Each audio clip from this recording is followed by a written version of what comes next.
Nothing Worthwhile, the recognized symbol of excellence in crappy podcasting.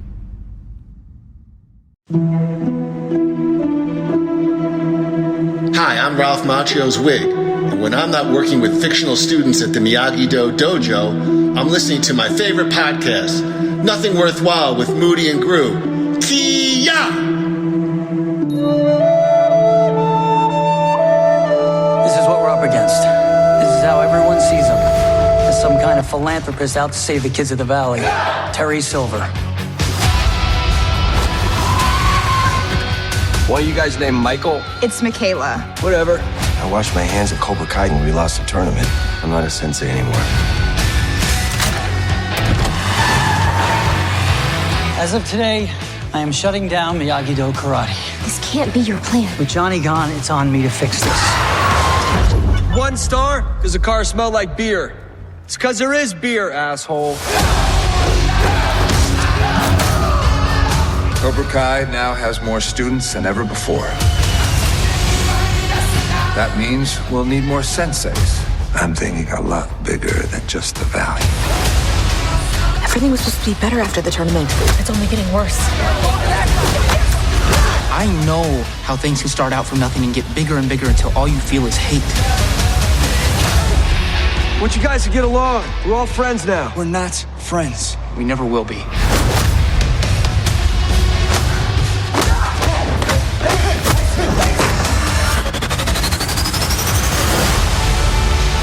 Silver's dividing and conquering. If this continues, all that we have fought for will not even be memory. I need you to see which of my students are ready to take the next step. Good. You really won't stop. You need to let me and Chosen handle this. It's the only way to make it all end. Fine. Handle it. All we gotta do is get our hands dirty. If you continue down this path, nothing in your life will ever be the same again.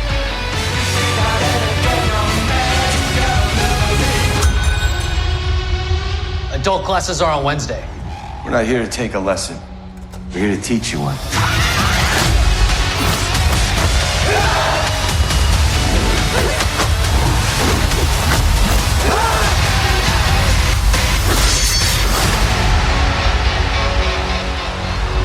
I'm happy to hear that you're doing well with the others. Yeah, well, I make friends pretty easily. I find that a little kindness goes a long way.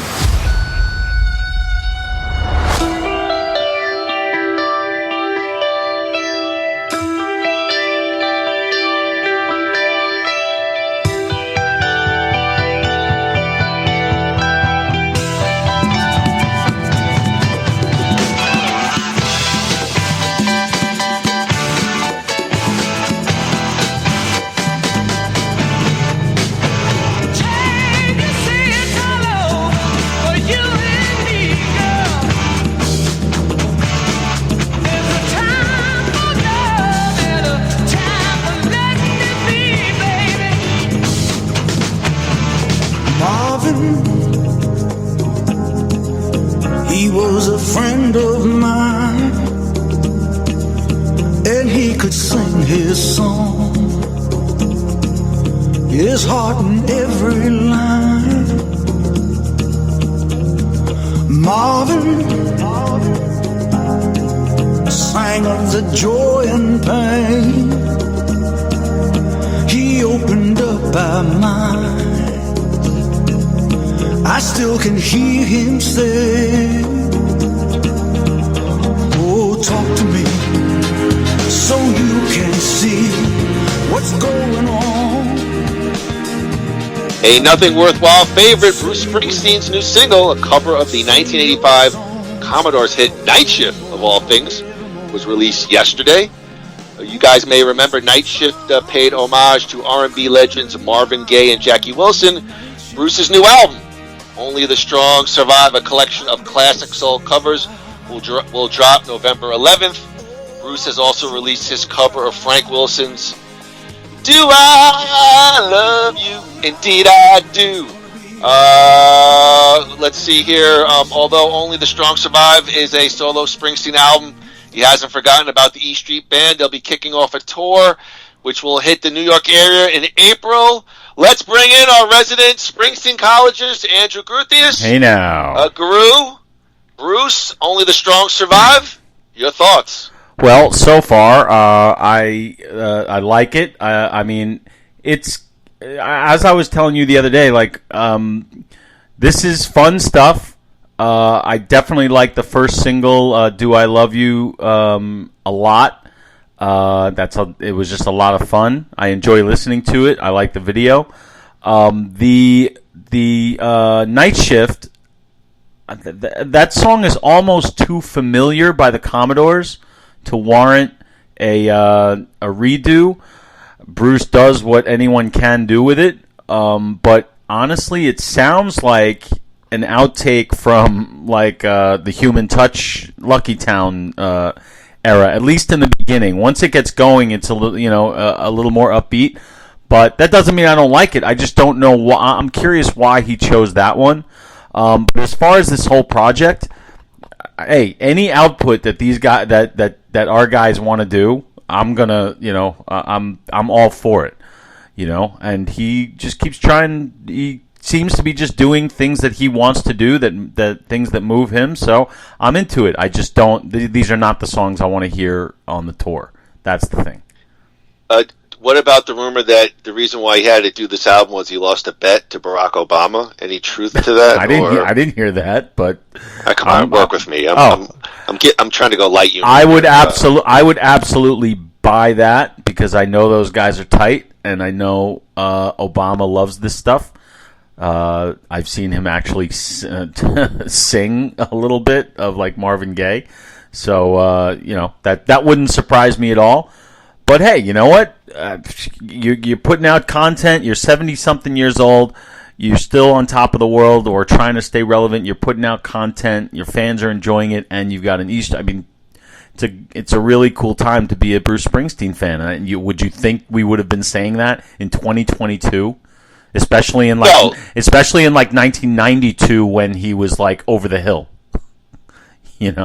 Well, I never thought he was over hill in '92. I was maybe you and me were the only two people maybe excited for Human Touch Lucky Town. However, let me give you my thoughts. Let's go to the singles first. I agree with you. Do I Love You? Indeed, I do. That sounds to me more of the classics E Street style. It's got the punchy horns. The upbeat stuff. I also agree, Nightshift, very curious choice. It was really the one Commodore's hit post Lionel Richie. I think it was really the only one that got. Was it post Lionel Richie? Yes. I didn't know that. Like the one major sort of hit. Again, like similar to what I said about Stallone and Samaritan, I just don't think that song sort of lent itself to Bruce's talents, which now I'm not going to say are diminished, but his vocals are a little more gravelly. Like I'd rather hear Bruce cover like George Thorogood than like the Commodores. Yeah. I hear what you're saying about being an exciting time. I'm a Springsteen fan, so I'm excited no matter what, really, because Bruce is going to be on tour and we will be seeing him live together. Yeah. So for that, I'm excited. I just think, and again, I'm not inferring that the creative well is running a bit dry, but I've always believed and again, he's 73, so God bless him, but, when you start doing albums of covers and, then you're going to get into greatest hits and compilations, I don't know if maybe perhaps the creative juices are running a tad bit dry. I know Bruce is a fan of R&B because his songs on some of his albums have R&B tinge to it. He's had some artists who are R&B sing with him live on stage at shows, Sam and Dave, these kind of things. So I'm not questioning his authenticity or his love of the material. Maybe I'm just questioning, that he put it out there, similar maybe a little bit to you. I'm going to disagree on that part. I think for whatever reason, Springsteen gets a pass on that. Like, it's not the same thing as like a Phil Collins doing that Going Back album, or because Bruce is still putting out original material. In the past 3 years, he's put out 2 albums of original material, Western Stars and Letter to You. And this is just a year and a half later. So, well, hold on. Western Stars was like 2019, right? Only 2. Okay. Yeah, I mean, you don't think that the cover of Nightshift just smacks? Oh yeah, I didn't. I middle said of the road. Yeah. Middle of the road, AM radio. Yeah, pop hit. absolutely. I said it's fine. I don't dislike it because it's a great song. It's just not something we needed to hear. You know what would have been fun? Actually, I don't want to get too deep into this, but what I was thinking when I was listening to these things, I was like, why? If you're gonna do this, why not give these songs on an album the E Street Band treatment? Why are you, using, the Western Stars or the Seeger Sessions musicians? I love when he does that on these side projects, but these kinds of songs, especially with Steven Van Zandt, he loves this stuff. I'm curious why he didn't go the E Street sound on that, but I will say one thing, as far as the Commodores goes, wouldn't they do a great cover of Brick House? Why Nightshift? Do Brick House. Bruce would tear that one up. Don't you think so? Yeah, I mean, I haven't really given it much thought. When you reference Western Stars, that was something when I first heard some of the tracks, I wasn't impressed, and now it's one of my favorite. Yeah. It's one of my, especially the live album. I love some of those songs are just killer to me. Did you watch the concert? Did you watch that thing I told you to watch? Yeah, I watched it on Apple. It's fine. I mean, it was I fine. loved it. Oh, I thought it was great. But well, yeah, look. and then of course we were talking about before we went on tape. I mean, not a criticism. Maybe it's I'm encouraged. I mean, Bruce, the music video for Nightshift, he's wearing like a suit with no tie. Jet black hair with some flecks of gray. He's super thin, not a crinkle on his face. I'm like, oh my god. I mean, he's either found the fountain of youth, perhaps he's going to New You Life Center. I think he must be stopping there when he hits Arizona. I mean, he's definitely got a lot of work done. 100%. I sure hope I look that spry at 72, 73. Yeah, I mean, really, that was just the one thing. When I saw he was putting this out, I was curious about the R&B choice, only because I don't know if that fits into his talents at 73 and as a vocalist.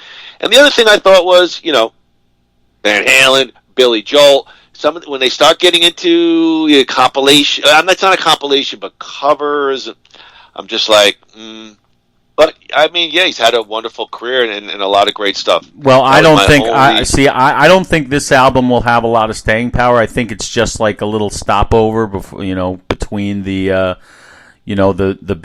big rock records, because I definitely don't think he's done with that. I do not think this is a signal that the well is dry. I think he's just having fun. Okay. Yeah. Do you want to hear any of this stuff? Do you want to hear any of this stuff live on tour? No. That's what I said. That no. That's the thing that. That's why I'm asking you to make a conversation. Yeah. We gotta I don't want to hear. I don't want on this E Street Band tour. I don't want to hear this. I don't want to hear Western Stars. It's a different type of thing. I want to hear Letter to You and the classics. That's what I'm looking for from this tour. Oh, screw you! I love Letter to You, and I love Western. I love Western Stars too. But that's not a stadium rock album. You know what I mean? All right. Yeah. Well, I mean, if let's say you did like a 2 or 3 acoustic kind of deal, I definitely would love that's fine. 1 or 2 tracks. That's so fine. Either way, it'll be great. We'll have fun. Who cares? All right. Well, that's Bruce. Only the Strong survive. November 11th. Gru, we will need to hurry up. The app on my phone is telling me I have to pick up a guy named Jimmy John. Hey now, Turkey Tom. Nothing worthwhile. Let me intro us. We are your number 1 non-essential podcast. On today's show, that's a good one. We will discuss all things season 5 of Cobra Kai. What did we think of WWE Extreme Rules and the return of the White Rabbit, Bray Wyatt? Gru and I will dish on pop culture as we delve into another Nothing Worthwhile the week that was. We already brought him in. He now resides in Coconut Creek, Florida. Gru, how the hell are you, my friend? I'm doing well. It's been a very hectic couple of weeks. I moved from Coral Springs over to Coconut Creek. Fortunately, the move was seamless. That's a grueling 15-minute drive, really. Well, yeah, but moving itself is. Did you pull over in Margate to shut it down? Shut it down for the night? Like I used to do. Yeah, like I'd leave Coral Springs early in the morning. 4 or 5 hours later, I'd call you for an update. You'd be like, "Where are you?" I'm on Sample and Powerline. I got tired. By the way, that is true. I think Gru would say, like, I'm driving to New York, and he'd call me, and I'd say, "Where are you?" "I'm in Orlando. I'm over for the night." Then, "Where You've are been you?" driving for 2 days. I'm in Marietta, Georgia. I'm going to call it a night. Where are you? Myrtle Beach, South Carolina. You're not wrong, but the move went well. Cost me about 3 times as much as I thought it was going to. That's always fun. But yeah, in today's economy. Yeah, I really got taken advantage of, but whatever. But I'm in, and I'm getting comfortable, and everything is good. I just dropped my mom and dad off at the airport. I actually just got back. They are on their way to Tel Aviv, Israel, for the first time. We've been trying to work this out for many years, for them to be able to go, and finally they're able to go. It's a little bittersweet, I'm worried about them. I'm worried about them. They're not spring chickens anymore. But on a next very special, nothing worthwhile piano, ding ding ding ding. Well, I wish them good nachas on the Israel trip, and yes, I hope they have a safe and wonderful trip. They will. But everything's great here. Just I was actually looking at, I was updating my calendar, just looking at all the stuff that we're going to be doing over this year. And on one hand, I'm sitting there like, oh boy, I'm going to be selling blood and sperm. But on the other side, I'm like, this is going to be a lot of fucking fun this year. So I probably will book the Florida trip on Monday. Nice. I checked prices; they're a lot lower, much more affordable than New York. Get on that. Yeah. I was looking at I go on a couple of different websites, like a Priceline kind of deal, and I was looking at like Frontier runs, straight from Phoenix to Fort Lauderdale, but then it's like $159 for the flight, but then like nothing's included. Pick your seat, like at $39. Well, that's get toilet paper plus 15. What's that, anyway. like Allegiance or Frontier? Or it's one of those budget, but they do run. I've flown them once or twice. It's perfect for like a weekend jaunt where you're not checking bags, or you're not you're just basically walking on and off of the plane. Listen, if I may come a couple of days early, and maybe hopefully we can do a night out, and I'll stay with my folks for 2 nights, and I'll just do laundry there every night. There you go. I'll bring I'll bring a leaflet, just one folded pair of underwear, a slice of bologna, or you get on the plane with like 7 layers of clothes, like like you just walk on like this big giant. It's like a Mitch Moody. My dad came to stay with me, and he had like this almost like a tan, kind of like a members only jacket, and had all these pockets. And in every pocket envision that was a strategic little bottle of liquor, like those little mini bottles. Oh, your dad! Yeah, we went. He flew into Florida just real quick, and first thing he said was, "We got to go to like a CVS. I got to get toiletries because they don't let you bring the big stuff onto the plane." So, I need a shampoo. I need a shaving cream. And because he goes to I need a bottle of wine. And so the lady says, well, I can't sell it to you. In West Palm Beach, there's a city ordinance. We can't sell liquor after midnight. And my dad's like, really? And so he's like, okay. So we would get the stuff. Meanwhile, I'm a principal at this point. I got to go to work the next day. It's 9 p.m. in Hawaii. Well, he goes, we pass like a gaseteria, and he goes, just pull over real quick. I'm like, Dad, I got to go to work tomorrow. He goes, do you think gaseteria follows Florida state ordinances? I go, I don't know. And he walks in, and then he comes out with a bag. He goes, clearly they don't follow West Palm Beach state ordinances. So he got his little a little thing of wine, and off great. he goes. So God bless Mitch Moody. All right, Gru. Glad you're all moved in. Before we get to... Oh, no. Let's not even do that. Andrew, of course, you and I discussed one of our early core topics. We bonded in friendship, of course, is WWE and professional wrestling. That's Last right. Saturday, Extreme Rules premium live event, the return of Bray Wyatt. What were your thoughts overall on the show? And even more importantly, what did you think of the return of Bray Wyatt? Really, really enjoyed the show. Literally, I mean, every match was at least a B in my estimation. There was not a not a stinker clunker. in the bunch? No, there wasn't. Okay. The McIntyre match was great. The Bayley match was great. I think you and I disagreed on the Fight Pit match. That, to me, that was the match of the night because it just had me on the edge of my seat. It was dangerous and violent, but they pulled it off, and I thought they did an incredible job.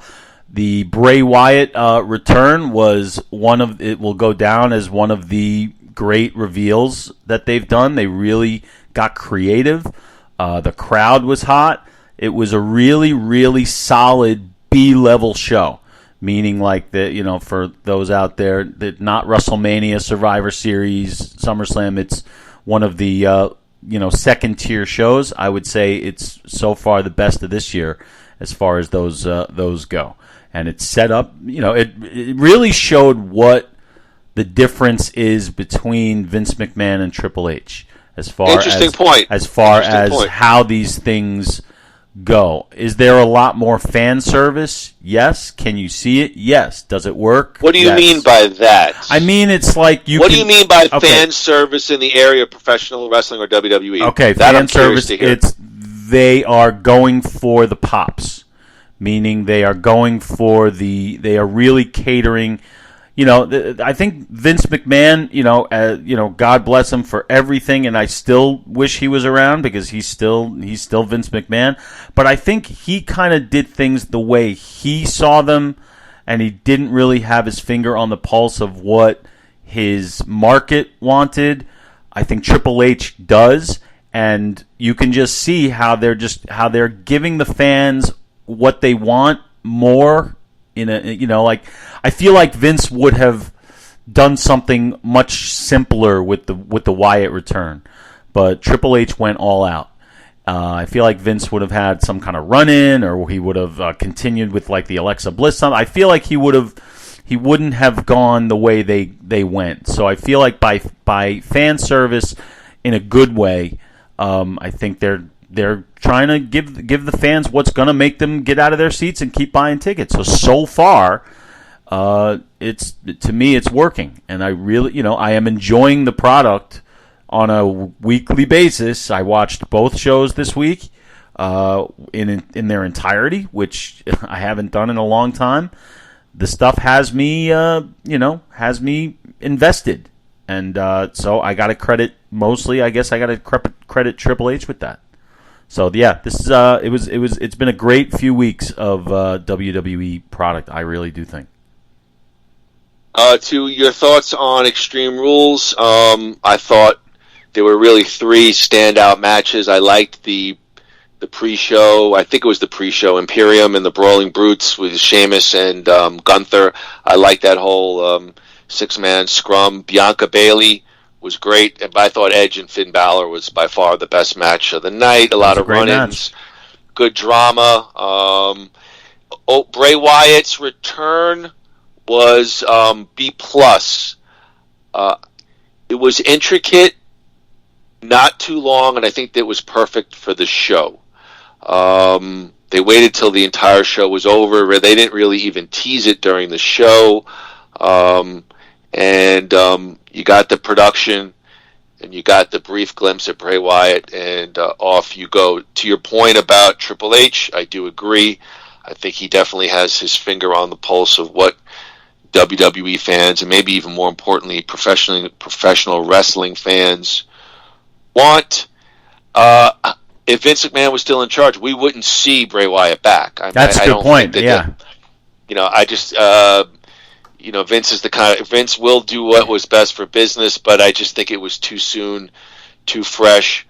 Triple H has brought a lot of people back. And then I was saying to myself, are they risking like the whole bloated roster? But you know what? They can afford it. It's not really going to hurt their bottom line. They're a complete money machine right now. Not even the premium, all those deals that Nick Khan has worked out for content and for their weekly shows on Fox and USA Network and NBC Universal. They're making money hand over fist. It's almost like the wrestling, the live touring, the merchandising are like strong secondary, markets, so to speak. Yeah, absolutely. So, and I'm pretty sure Triple H will continue with bringing back big names or bringing back names that WWE fans might want to see, and who he thinks will better the show.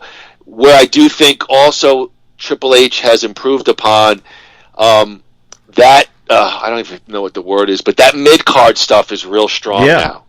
Like when you can run Edge, Finn Balor as mid-card, you know that it's not just Roman Reigns like a year ago at the top with not much else.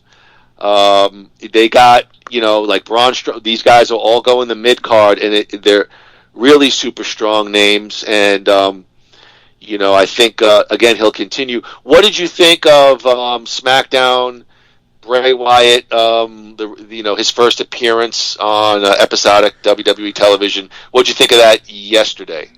On one level, I loved it because I thought it was excellent. On the other hand, I was like, no, don't Goldust him. Don't do this. Don't. What do you mean Goldust? Remember when Goldust was in his first major run? He was an ultra heel, and he was this weird. Everyone knew it was Dustin Rhodes, but it was never. And then they did that sit-down interview with him where he was like, "I'm Dustin Rhodes, and Goldust is my character. I'm breaking out from under my father's shadow." I'm like, oh no, and that basically killed the character for a while. And I don't think they're going to do that because of the way they ended the segment with Wyatt. But when he was like doing that, from the heart stuff, I was like, this. On one hand, it's great. It's something we've never seen from him, and it's really cool. But I was scared that that was the new character. But then they, in typical, I guess, Triple H fashion, they did a little swerve there, which was very effective. So, hey. For whatever it's worth, I can't wait to see next week, and that's the purpose. And it's the same thing on the Raw. It's the same thing on the Raw brand. With I'll ask you, what did you think about the Bobby Lashley Brock Lesnar thing? I love it. I did not like it at all. Really, I did not like it at all. Tell me. Where's the psychology? Where's the rivalry? There is a history in there. They had one match, and it was a dumb squash deal. Bobby got the cheap win. It's almost like he did the promo 15 minutes earlier, and he mentioned Brock Lesnar as a group of guys that he's beaten, and then Brock came out and just completely squashed him. And I guess they're gonna set up for the Saudi show, which is fine, but I think they've devalued Bobby Lashley a bit. Even when they had the first match under Vince and the promo and the squash, there was nothing. Why Brock chose to come out then? I don't know the psychology of it. There's been nothing mentioned. They had a match like a year ago, and then that was it. They've moved on, and I just didn't get it. And again, as you've mentioned, the Saudi shows are sort of like non-canon storyline, and although I think Triple H will not do that, I just didn't see it, because Bobby Lashley is one of a few guys that can legitimately stand next to Brock Lesnar, stand next to Braun Strowman, stand next to Roman Reigns. I'm not saying he'd win, but he looks like he can match up with them physically in the ring. He's an imposing guy. I just didn't understand it. I thought it devalued Bobby a bit. Well, I could see that, but I think these guys could probably have a couple of really good matches together. Sure, and that's what I'm looking to. And look, I'm a Brock Lesnar mark. Anytime he's there, whether he's there to boost other talent, which I think that's where he is at this point. You were like, you don't think anything I just said is a legit? I mean, I do, and I he thought just came out completely like, I don't know. Well, it was obviously, yeah. Go ahead. I see what you're saying, and I think I agree with you, but I still enjoyed it. It's like a guilty pleasure. It's like, all right, this is obviously, contrived. It's just to set up this feud. It's basically one of those things where two, a good guy and a bad guy are walking through the hall in the back. They bump into each other. Next thing you know, they have a match at WrestleMania. One of those things. Like it wasn't very organic, but still, it involves talented people, and I think it could be a lot of fun. And I'm excited to see where it goes. I'll tell you one thing I didn't like, and you'll be proud of me for this one. All right, let's give me your last wrestling take. Wrestling take, and I think you'll be proud. It was on Raw. I did not like the DX thing. I was like, why do we need to do this? This has nothing to do with anything else that we've seen all night, unless you're going to use it for some kind of enhancement of the story of what's going on. It's just, that's fan service. But that's the worst kind of fan service. That's just doing it to do it. And I was like, compared to everything else I'd seen that night, I'm like, this I don't need to see. Yeah, I mean, first of all, it's without Billy Gunn, and number two, it was nothing new. It was the same shit. It was a vanity project for probably just to put those guys out there. Now, to get back to what we were supposed to talk about, Bray Wyatt, and your original point, I do agree with that, because when he came out and he started talking from the heart, I'm like, do I want to really hear, like, Wyndham Rotunda? Like, I don't want, so when they did the whole thing at the end, that kind of saved it for me a little bit. Obviously, I'm curious to where they'll go. But yes, I agree. Like, it would be like almost like the Undertaker coming out and be like, "Hi, I'm Mark Calloway," and so I kind of wish they would have done it. I kind of wish they would have done it like as a dark thing, like before the show or after the show, and it'd be something that we'd hear about, or see like raw footage of on the internet or something. Not part of the main show. That kind of thing, but. Whatever, it's done, and now they go forward with it. Well, if you're talking about placement, it should have, in my opinion, should have opened the show. It's the hottest storyline, That's a good point too.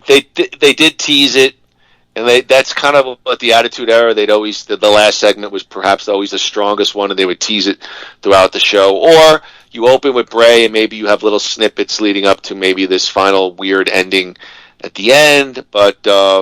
That would have been cool. That would have been cool if they opened up with the heartfelt thing, ended it, and then did the fucking Halloween shit at the end. That would have been perfect. What they did was good. Listen. What they did was good. That would have been perfect. All right, so Gru and I both, for the most part, liked it and are intrigued where they're going with the storyline. All right, Gru, you want to cue it up? Yes, I do. Let's go to our next segment. It's been a while. It's Nothing Worthwhile, the week that was. New Life Center presents Nothing Worthwhile, the week that was. It's about to storm out here in Phoenix, boy. Oh, I got to walk the dogs. Anyway, Gru, Nothing Worthwhile, the week that was, is brought to you by New Life Center. Gru, no goal is too big, no journey is too far. Check out all of their hormone balancing programs for men or women at www.newlifecenters.com. Tell them Moody and Gru sent you and receive a big 15% off your first service. Thank you to New Life Center. Gru, when I say 10-10 wins, what does that mean to you? That means WINS, New York, AM, all news all the time. You give us 22 minutes, we'll give you the world. Was it traffic on the, 15s or something? What did they do, traffic? Yeah, it was like, it was 22 past the hour and 44 past the hour. And at the hour, something like that. But yeah, that's what that means to me. I think this is very sad news. Oh, no. Odyssey Communications announced last Monday 1010 Wins is going FM. The AM news station announced on Twitter, beginning October 27th, the country's most listened to news station will be simulcast on 92.3 FM. KRock. Is it still called KRock? Odyssey said the move will expand its New York metro area footprint. Quote, at a time when quality journalism and local reporting is so critical, it was an ideal moment to make a strong investment in our news creation and distribution capabilities, Chris Olivero, market president for Odyssey New York, said in a statement. Grew, the move is sure to break the hearts of longtime FM listeners in the tri-state area. The FM station began broadcasting in the late 1940s, but made waves when it converted to disco music under the call letters WKTU, capitalizing on the surge of the disco genre. Rock fans like Gru and I still remember the station as 92.3 KRock when it changed its format in 1985. The first of many incarnations that included the years as the home of shock jock Howard Stern. Grew 92.3. It's going full on news. What does the Grease Man have to say about this? He said, quote, yabble dabble, wabble dabble. So 92.3 KRock is no more. It's going to be no more. It's going to be all news all the time. So it's going to be WINS 92.3. Is that what you're saying? I guess so, yeah. Well, I guess, look, I mean, terrestrial radio is it even a thing anymore? I mean, nobody I know ever tunes into the radio, to terrestrial radio. So, I mean, does that mean 1010 Wins is no longer? So whose hearts are being broken? The KRock fans.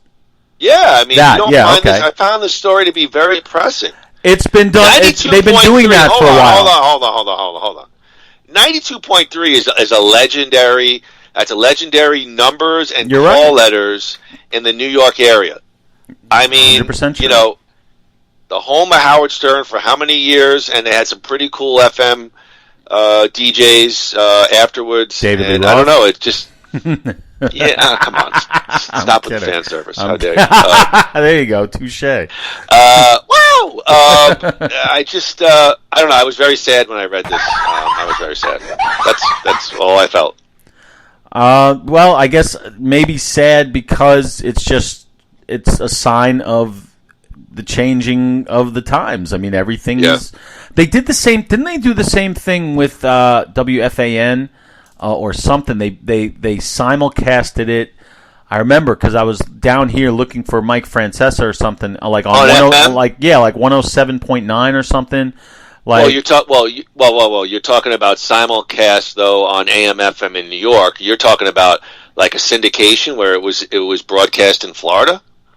I don't remember. This sounds like what you're describing. But yes, I think Fan might have an FM simulcast as well now. I don't. Yeah. Well, look, you're right, and I remember 107.9 was like a light FM rock, soft rock station. So yeah, look, people who want music, they have it on their phones, and they have it. A lot of them have satellite radio, but everybody has a music thing on their phone. Like, you have Apple Music, I have Apple Music, somebody else has Spotify, somebody else has Amazon. Everybody's got all of their music right at the tip of their fingertips on demand. What are they going to be listening to commercial terrestrial music for on the radio other than a novelty act? So I understand why these things are merging and disappearing. News will always be necessary and needed. Music, there are other outlets at this point. Damn, drop the mic. Well, actually, guys, if you're interested in the New York area, Gru and I will be on WPLJ from 3 to 5 p.m. on simulcast on WDRE 92.7. Yeah. Well, Gru, if you're upset about this one, you might be even more upset. Oh no, because this is an Andrew Gruthius favorite, but oh boy. It was in the press this week. I know what you're going to say. Wait, can I guess? Can I take a guess? You're going to talk about Bill Murray. Grew the details of comedy icon Bill Murray's inappropriate conduct on the set of Aziz Ansari's Being Mortal, which resulted in the production being shut down have been revealed. New York Post, page 6, broke the news that in April that a staffer filed a complaint against Bill Murray for being, quote, hands-on touchy with the female staff. But now a new report claims the Saturday Night Live alum was kissing and straddling the alleged victim. Murray, 72, allegedly began kissing the much younger staffer's body and straddling her, and she claims she was unable to move because of his weight. Witnesses claim that the Caddyshack star tried to kiss the woman, but they were both wearing masks. The accuser claimed that Murray defended his actions by claiming they were meant to be playful, but the unnamed staffer, quote, interpreted his actions as entirely sexual and was horrified. A week after Page 6 published their report, Bill Murray appeared on CNBC and defended his actions, claiming the Ansari flick was shut down due to a difference of opinion. Quote, I had a difference of opinion with a woman I'm working with. I did something I thought was funny, and it wasn't taken that way, the actor told CNBC's Becky Quick. Quote, I've been not doing much else but thinking about it for the last week or two. You know, the world's different than it was when I was a kid. Let's see here.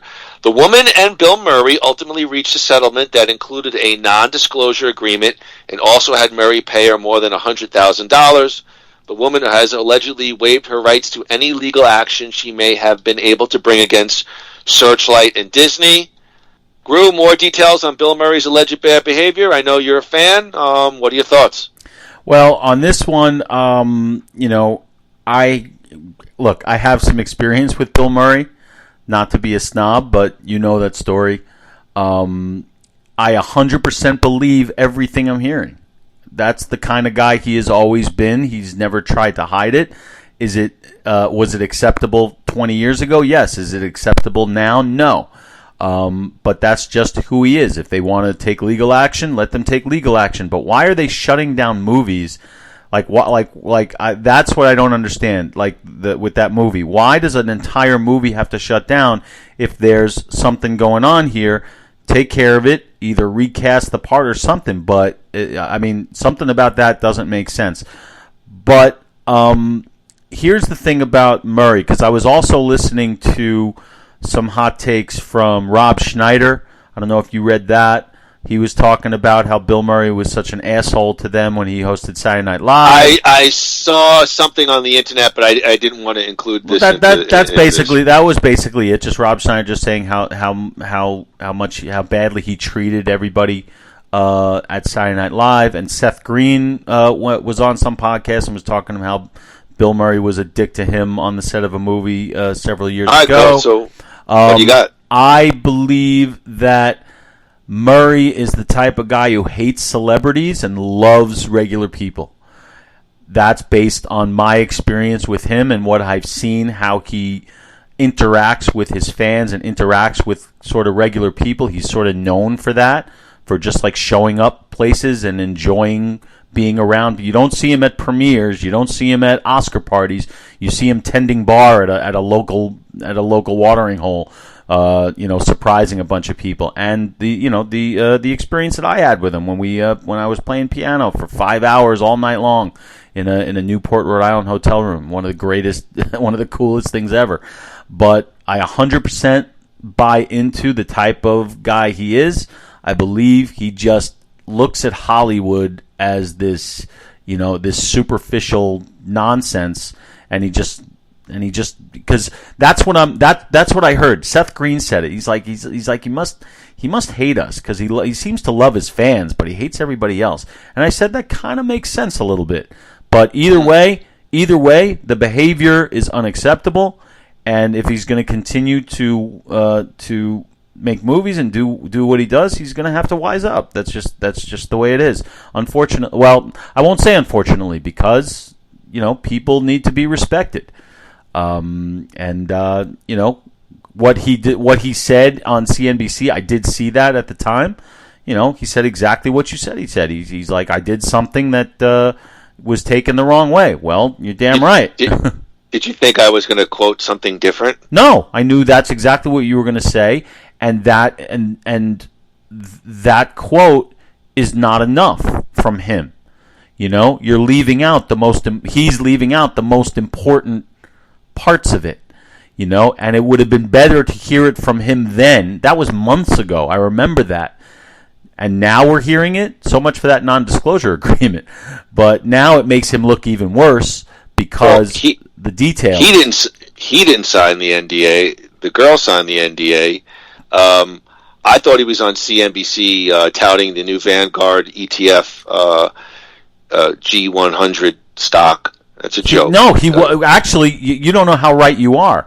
He did not go on CNBC. I remember seeing it live. He did not go on CNBC to talk about this case. He went on CNBC to promote something else, and they asked him about it, and he was very forthcoming about it. But so you're more right. You're more right than you think.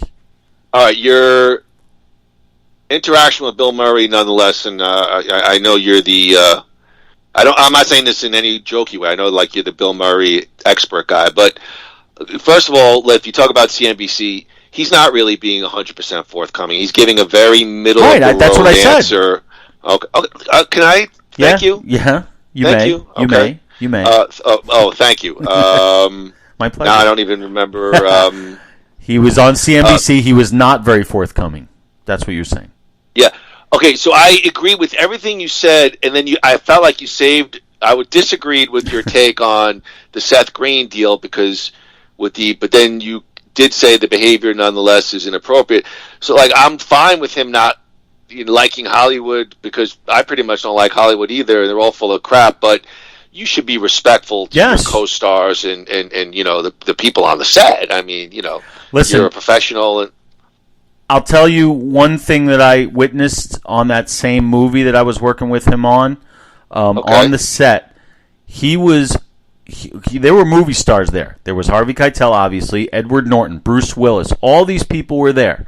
Now, you have all those movie stars in one place talking to each other.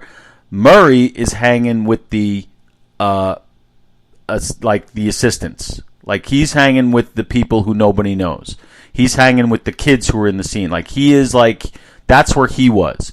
So that's kind of what makes me, you know, see him in that light. And I guess he just, you know, he does things that are, when he's around people, I guess, I don't know. It's just strange. You would think that by now he would get it.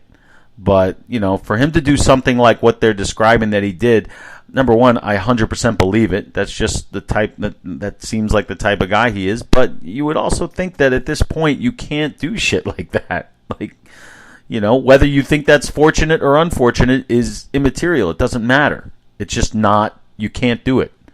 And he's going to have to answer for it. And I agree that he should answer for it in some fashion. It doesn't matter. It doesn't matter. All right, let's move on from William Murray. Gru, are you excited to see The Rock and Black Adam? I am now. Because today I saw something about like a crazy post-credit scene that like leaked. I don't know anything about it, but apparently it's like the biggest, like everyone's going crazy. But other than that, I'll buy a ticket for something else and then go into for the last 2 minutes of that movie. I'm not interested in the movie itself. No, I'm not. Sorry. Yeah, I already mentioned on our last podcast, when I see the trailer, I see The Rock. I don't see Black Adam. But I am a fan of comic book movies and probably won't go the first week, may not go the second week, and if it's still in the theater and I'm completely bored on a Sunday, I'll probably go to check it out. But whatever, you were referencing something I don't even know, a leak, but maybe this article has something to do with it. The Rock has already thought ahead when it comes to Black Adam's spin-offs as well. The Great One also provided the background for the character Black Adam, where he hinted that Black Adam is even stronger than Superman. In the past few months, a lot of details about the film have been revealed. Teth Adam, the ruler of Kahndaq, who was bestowed with incredible powers by the wizard Shazam. He's bestowed by the wizard. Black Adam chooses to use his powers for his own means, which leads to his imprisonment until he is reawakened in the modern era and becomes Shazam's arch-enemy. While speaking to Cinema Blend, The Rock stated that the whole point of bringing Black Adam to the big screen in his own standalone movie is that so one day he can make a Black Adam versus Superman movie. Quote, Dwayne Johnson, I've been saying for some time, there's a new era in the DC universe that's about to begin. And what I mean by that was introducing a brand new character. I have been listening and I've been wanting to address fans for years regarding the desire to have Black Adam go on the screen and Black Adam and Superman fight on the big screen. I've been waiting for someone to step up and address the fans and say, hey, we hear you. Johnson added, so finally, after many months, turned into many years, we ended up where we ended up at, and the whole goal and intention now is to this new era, new time. The Rock has also said that Black Adam is unlike any other of his past roles. Black Adam is slated to be released in theaters in October. Gru, perhaps Black Adam versus White Superman. Well, basically, yeah. You see the joke? Yeah. He doesn't let me. You know what the fucking guy? What? Me or The Rock? I thought that Black Adam versus White Superman. I thought that was. Well, it sounds like that Jesse Ventura, Omar Epps movie within a movie in Major League 2. It was like Black Thunder, White Lightning or something. They were like him and Omar Epps were like two buddy cops or something. But I mean, basically, The Rock just revealed that ending has something to do with Superman. I don't know. The DC's version of Superman has never been my favorite of anything. I think it's the weakest one. But I'm honestly getting tired of The Rock in these tentpole movies. Like, The Rock is a funny guy. Like, he should be in some, like, I'd like to see him in something, something funny or something even dramatic. Just try acting one time. Instead of, not everything has to be Skyscraper, has to be Jungle Cruise, has to be the latest Disney Mummy 19, whatever. Hobbs and Shaw, like, come on. Not everything has to be a franchise. Somebody give this guy something fun to do.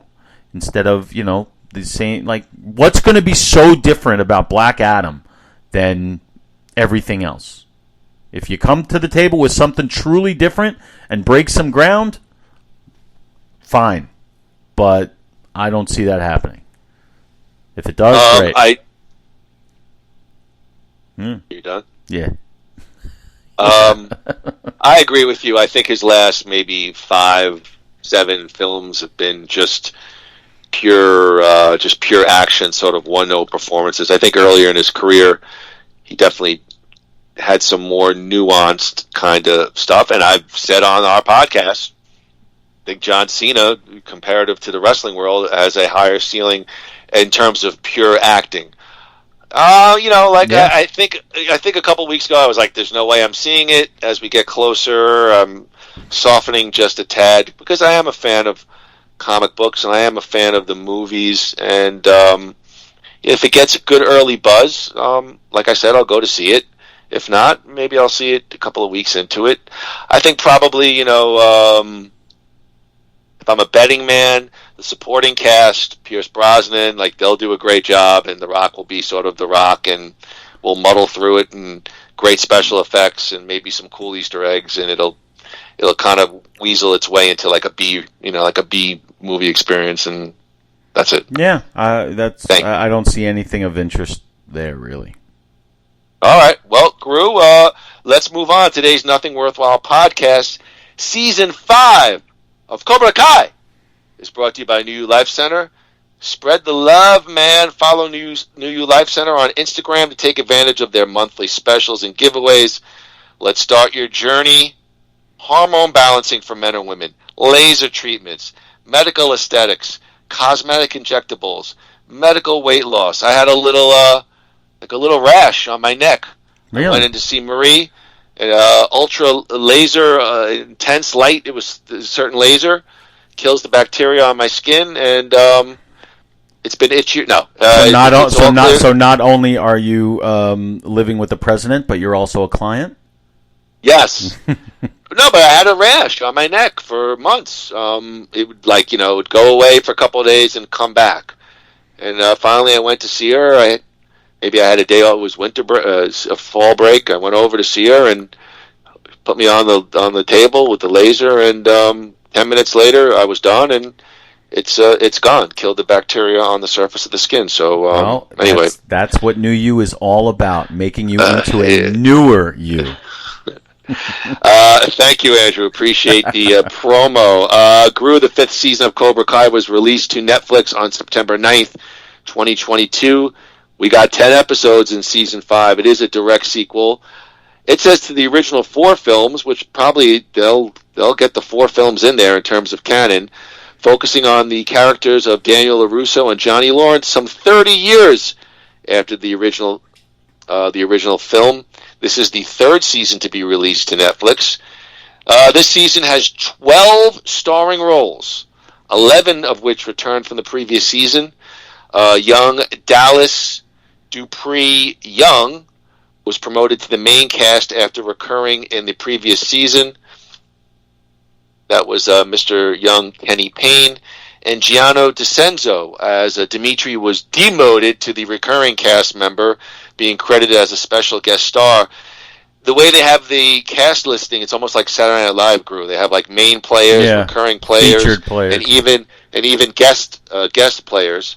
So I wanted to ask you, has the cast of season 5, was it too expansive? And what are your thoughts on season 5 cast versus previous seasons? Well, obviously everything is growing, and they're looking to, they have to keep it fresh, so they can't just keep telling the same old stories over and over again. So I think I like kind of what they're doing there, because they have a lot of tracks that they have to balance out, and that's been their struggle. I think they've handled it valiantly, but with the example that you said, like Gianni DiCenzo, Dimitri, he's like demoted to special guest star. He was pretty much in most of the episodes, but he did not really have an arc this season. He was just part of the dojo. So the other guy who you were talking about, Kenny, he did. His story is one of this season's arcs. So I guess credit wise, that's how they decide who's going to be, who's going to be what when it comes to the credits. So the stories that they're telling this season, that's what that's about. So I do like that they're bringing in, instead of just relying on legacy characters, which at this point they're pretty much running out of, they're putting time and effort into new people into this world, and I think they're doing a really good job of it. So keep it up. Just so glowing. He looks like he's like 10 years younger. Well, think about who else. Talking about season. Hold on. Watching Andrew talk about season 5. Skin is tightened a little. He looks like a 73-year-old Springsteen. Well, I haven't. I haven't found another home. I was just explaining to you what, but they did that with like Daniel's son in this. He's got a main story arc now, and not too much of a main story. But that also pushed his wife to the sideline a little bit. So everybody's got to take their lanes and run with them. You got your core people, but sometimes that second tier is going to be on the sidelines for a season. And that's what they do. They got to be able to tell the stories that they need to tell. I understand it. Arc of a diver, effortlessly. I was watching a 2021 Steve Winwood concert. He plays with his daughter. Speaking of that, there is so much. I got to tell you, there is. I know this is going to be like a 9-hour podcast. With jealous nights and all this. There are so many concerts that you can watch on YouTube. It's just I love I could sit there all night and just go through YouTube, and there's so much. I know, that's why I'm getting rid of. I want to get rid of one of my streaming services, because I'll do the same thing. But real quick, I agree with you, although. It's only a fun disagreement. I thought Miss LaRusso had a fairly decent, chunky role this year, and I thought the kid was kind of the boy kind of was a little drop back from season 4. That's true, but I think the mother, I think Amanda wasn't. I'm not criticizing. I'm just saying personally, I think she's amazing, and I would love to see more of her. I would have loved to have seen more of her this season than we did. I think her best. Courtney Hengler. Yeah, she. I've never. The only other place I've ever seen her is on like 2 or 3 episodes of The Big Bang Theory.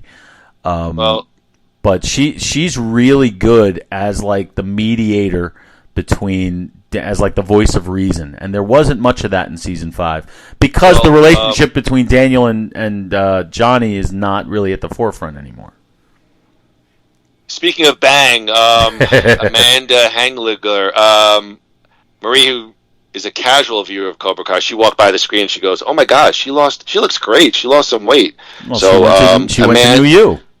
Courtney, you looked great for season 5 as Mrs. LaRusso. Anyway, yeah. All right, Gru, it's time to take a look at all 10 episodes of season 5 of Cobra Kai. Are you ready to cue it up? Let me do the intro. Ready to go. Ready to go. You'll give me the finger, so to speak. I will give you the finger. It's episode 1, Long, Long Way From Home. Nothing worthwhile. Episode breakdown.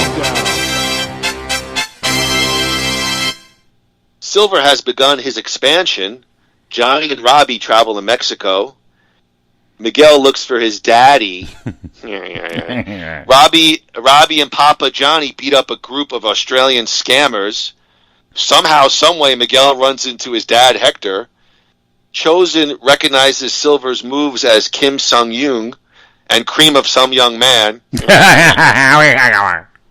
Daniel and Chosen concoct a plan to expose Terry Silver. Andrew Gruthius, thoughts on the first episode of season 5, episode 1, Long, Long Way From Home. At like the first few moments, I wasn't drawn in completely, but it didn't take long. I wasn't keen on the focus being on Terry Silver and this whole Cobra Kai conglomerate, but fortunately, that even though that was central to this whole thing, they just used it as the catalyst to open up a lot of other avenues. So I think they had to do a lot of cleaning up in this first episode. What do you mean by that? By just showing show and tell, like showing us where things are, like setting the stage, like you put the ball up and then you swing, like down in Mexico. With Miguel searching out his dad, there were some contrivances there. It seemed to have to move. Oh, you think? Oh, yeah. But I'll save my thoughts on that for the season review.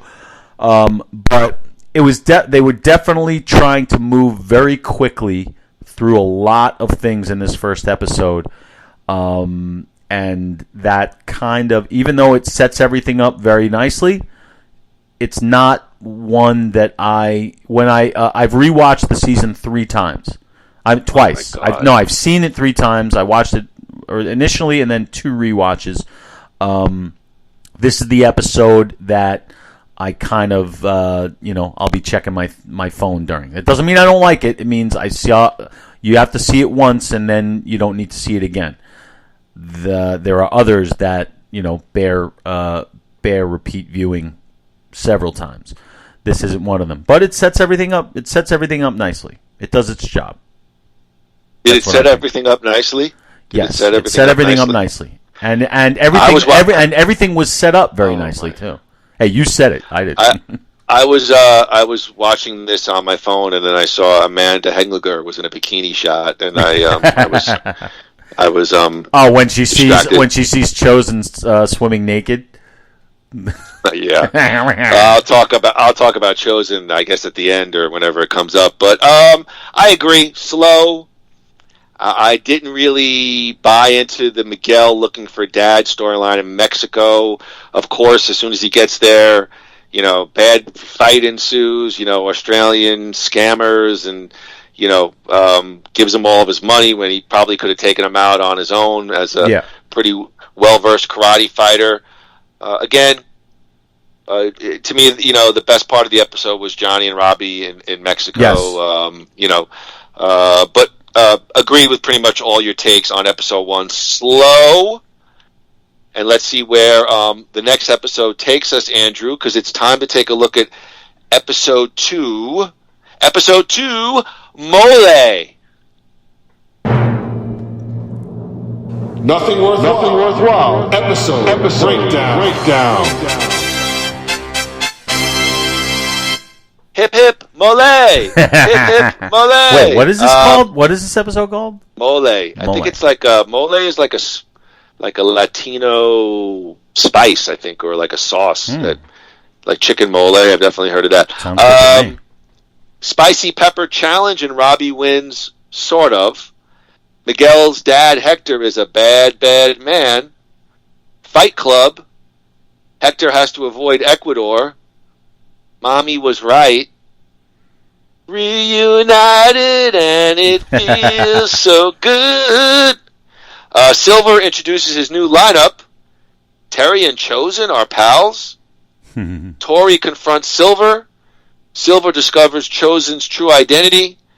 Chosen tells Silver to stay away from the LaRussos. All this and more. Andrew Gruthius. Thoughts on episode 2? Okay. Mole. All right. So everything on my first watch, everything in this episode works beautifully, except at my first watch, the stuff with Miguel and his father. That wasn't working when I saw it because it was just too fast and too convenient. He saves his half brother's life, and all of a sudden this guy wants to be his best friend. Turned out to be his dad. Blah blah. All that stuff, incredibly contrived. Love the stuff with Johnny and Robbie. Love the stuff with Silver and Chosen being the mole. Silver lining up all these senseis to get things going there. Love all that. On the rewatches, I appreciate now, as contrived as it is, the reason that I like it is because there's some really... Hold on. Don't. Follow me here. Don't Don't do it. There's some really... No, it's wrong. There's some really good dialogue in there that does... No, let me... Just follow me here. All right? Okay, go ahead. The scene of them in the nightclub when he is basically, in a very contrived way, telling him the story. That is the cost of doing business. He's basically telling him who it is. It's nothing personal, it's just, this is how, I was with a woman, and she wanted to control me, and I was like, this is what I do, and I just have to be able to walk away from any of these attachments. So I kind of like that. And it does what it needs to do, because a lot of people complained, in the reviews that I've read and the reactions I've seen, a lot of people complain about the immediacy of the whole Miguel and his dad. Miguel and his dad. I'm sorry, Miguel and his dad. I'm never. We just got canceled by MSNBC. But the important thing here for this series is not the relationship between Miguel and his father. It's Miguel and Johnny, and the way that they tie that up. He realizes this might be his biological father, but his dad is Johnny. And by the end of the episode, I thought it was a very, very poignant thing that they did with Johnny and Robbie showing up, Miguel crying in the street. And like I said, as contrived as it was, I found it to be very effective on a repeat watch. So that's but everything else in the episode from the get-go, to me, makes it a really good one. Yeah, I never really bought into the Miguel storyline, going to Mexico, going to see his dad. It didn't really feel, to quote a wrestling fan, real to me. The other stuff kind of did. And to be honest, if you really want me to, I'm just going to say it very raw, and you'll either maybe see my point. It makes Miguel look like a little pussy. I really, it's like when he was crying in the middle of the street, I was thinking of Artie Lang going, "Wham, my dad's not a good guy." Your mom told you, your mom warned you. I just don't, a kid like that, I know he's an older kid now, 17, 18. I just don't see, I didn't see it. as soon as the storyline started, it ended, which makes me think perhaps they may bring it back for season 6. I'm only surmising because it just ended very sort of suddenly. They speak and he kind of surreptitiously just walks out of the club and calls his mom and runs into John. I never really bought into it, and I haven't watched it twice. I did watch it once. And I just I just never bought into any aspect of that storyline, especially the Miguel character. I thought he's a little soft. Okay, well, let me just respond to that. Miguel is soft. He always has been, but he's grown. So, but he's always been like an emotional kind of kid. So that part, I thought the actor, I think is Jolo Marduena, I think that's his name. I think he killed it. I think his name is Migwell. Wait, hold on. WMBC, please hold. WMBC, please hold. Hold on. Don Lemons just texted me and said, you guys better pack your bags. Well, anyway, the actor did a fantastic job. Now, here's the thing about the whole father storyline. At the end of season 4, I completely get him going to look for his father. I know you think it's contrived. I get it because at that point, you got to remember. By himself? Well, all right. Mexico? All right, he's a high school senior, or at this point they should have been graduated already. But yeah, you're right. But they do live near the border. Okay, you gotta, that's one thing. They do live in Southern California. But the reasoning behind it, I get it, because at that point he felt that Johnny and Robbie were now back together, and he was sort of cast to the side. That's how he felt. He felt that his mom was dating Johnny, so that was her biggest focus. He wasn't with Samantha anymore, so he really had nothing if you look at it. So he was like, it made sense. And what happened down there? Yes, like I said, completely contrived.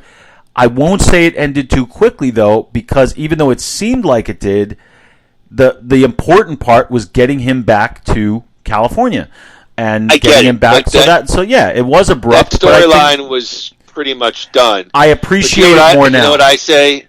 I say, Samantha, Moaner. I say, that is the cost of doing business.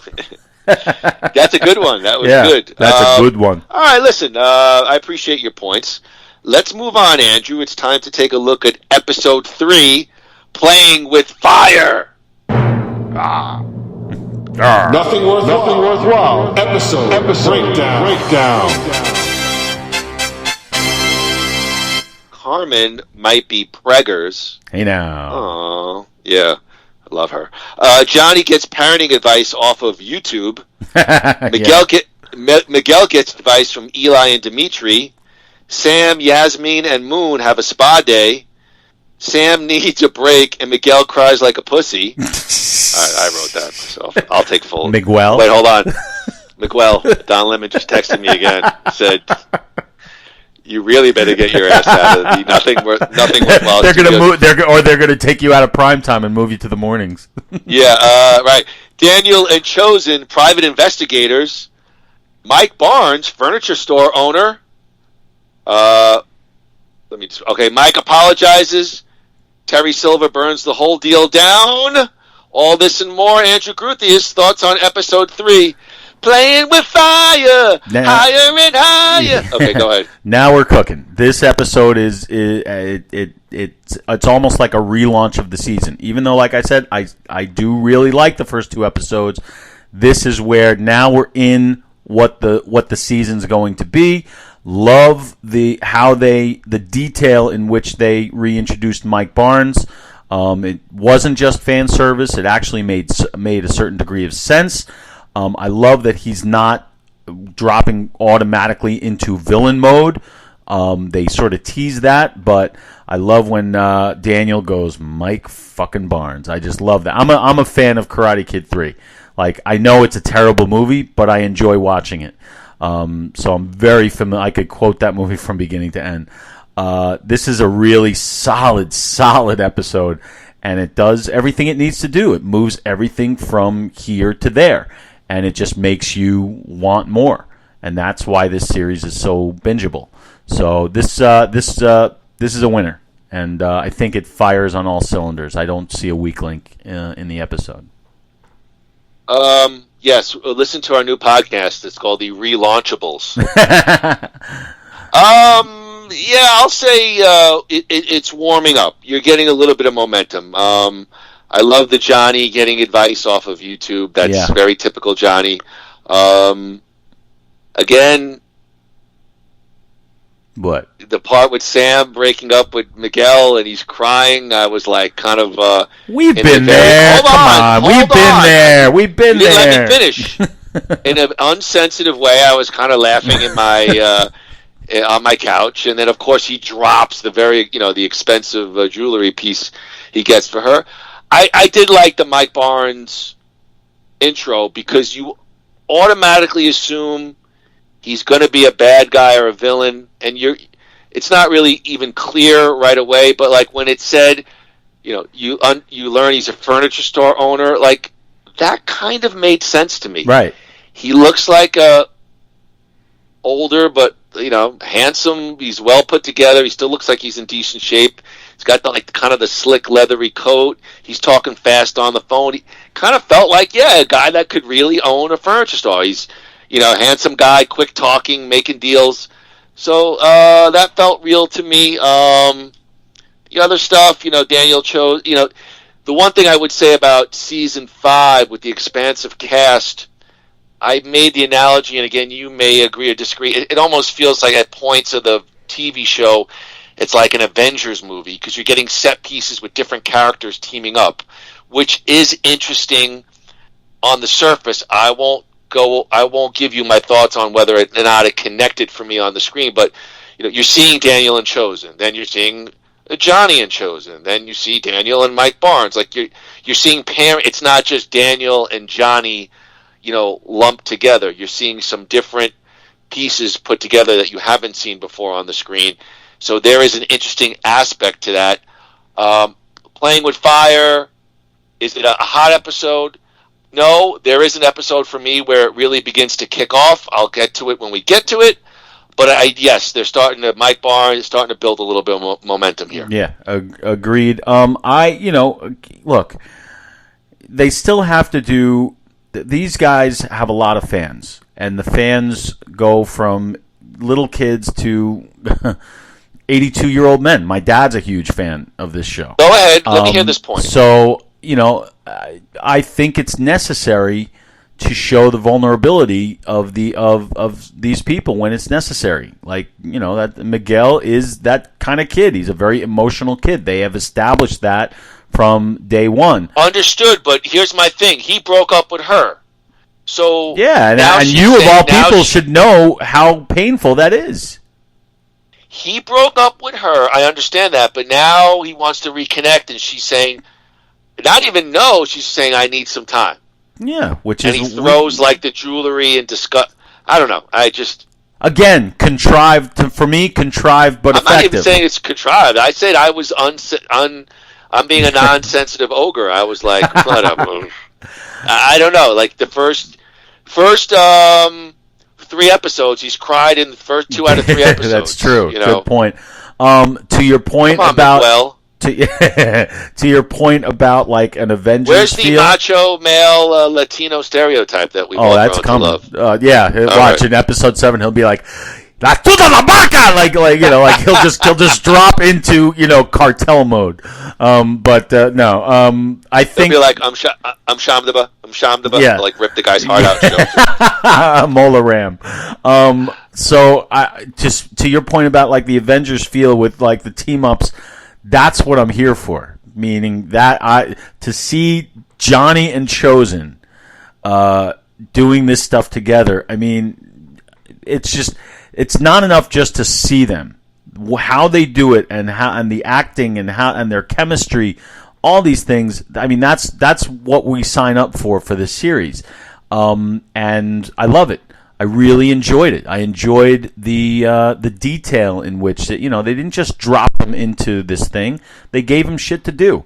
And that's why, like I said, this episode is what cranks it up for me.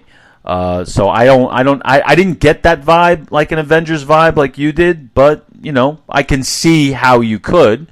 Absolutely. Okay, well, I'm not going to get, again, what I'm saying is it's interesting to see those characters or those actors on the screen together. Now, I'll give you my thoughts on whether it fully connected for me when I guess we get to our final, or if it ever comes up in conversation, if that stuff connected. But yes, It's interesting to see Chosen and Johnny. It was interesting to see, Thor and, Star-Lord. Absolutely. You're 100% right. All right, Gru, let's move on. It's time to take a look at episode 4, Downward Spiral. Nothing worthwhile. Episode breakdown. All right, a clean and sober Shannon comes back to pick up Robbie. Shannon recommends to Johnny to get a job as a rideshare driver with a new baby due. Multiple 1-star reviews. Water Park Teen Feud. Tori and Eli race. Tori wins but cheats again. Silver hosts a charity event that infuriates Daniel. Cracks in the marriage as Amanda leaves for Columbus, Ohio with the LaRusso kids. Andrew Gruthius, thoughts on episode 4, Downward Spiral. It contains what I consider to be one of the best scenes in the entire series, and that's the scene of drunk Daniel at Johnny's apartment. When he's basically pouring his heart out to Johnny about his broken marriage. I absolutely marked the fuck out for that scene, because that's kind of... Okay, go ahead. Was that, I'm sorry to interrupt, but was that episode 4 or the next episode, Extreme Measures? Maybe it was episode 5. I might have screwed that up. I'm thinking about the Amanda leaving, so maybe that's connected. But without that, to the points of what you're saying, you might be right. So I'll save that. But to the other things, everything is just, it's flying by now. Everything is clicking to me. With Tori is continuing to be pulled in many different directions, and we sympathize with her even though she's supposed to be somewhat of a villain. That's what I love about this show on so many levels, that everybody is so, there are times when you hate everybody and there are times when you love everybody, and that's a very human thing. So this episode does that very, very well. Amanda is 1,000% correct in leaving Daniel. He's being a fucking idiot. He's got a successful life, a successful car dealership. They got 2 children who are they're very wealthy. What are you playing with the idiots in the karate thing for? And so she is 1,000% on the nose with that, and that makes what she does all the more impactful. And it's a ripple effect throughout the rest of the characters, and it works. So this episode builds on, for me, what sort of began in the previous one. So it works. Tori, they've played, in my opinion, pretty much a straight bad girl, but here in season 5, just like any good Star Wars, you're rooting for her redemption. Yep. And you're getting some early signs that you possibly can get it. To Amanda and Daniel, I absolutely agree with you. Daniel LaRusso on his own is just boorish in season 5. He's just there may not be a character that I dislike more than Daniel LaRusso. I mean, just straight do-gooder. Yeah, I know he's going to go to Johnny and drunk, and I'll talk about that in a little bit. But as a singular, now when he's with others, that's a little bit different.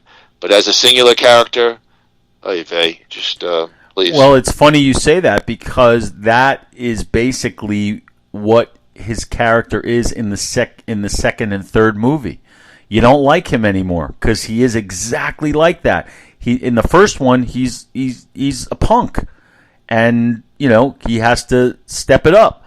In the second one and the third ones, he's like the goody two-shoes, and the most interesting people around him are the villains, which makes him into a one-note character. That's the weakness. You didn't like him? You didn't like him in Kid 2?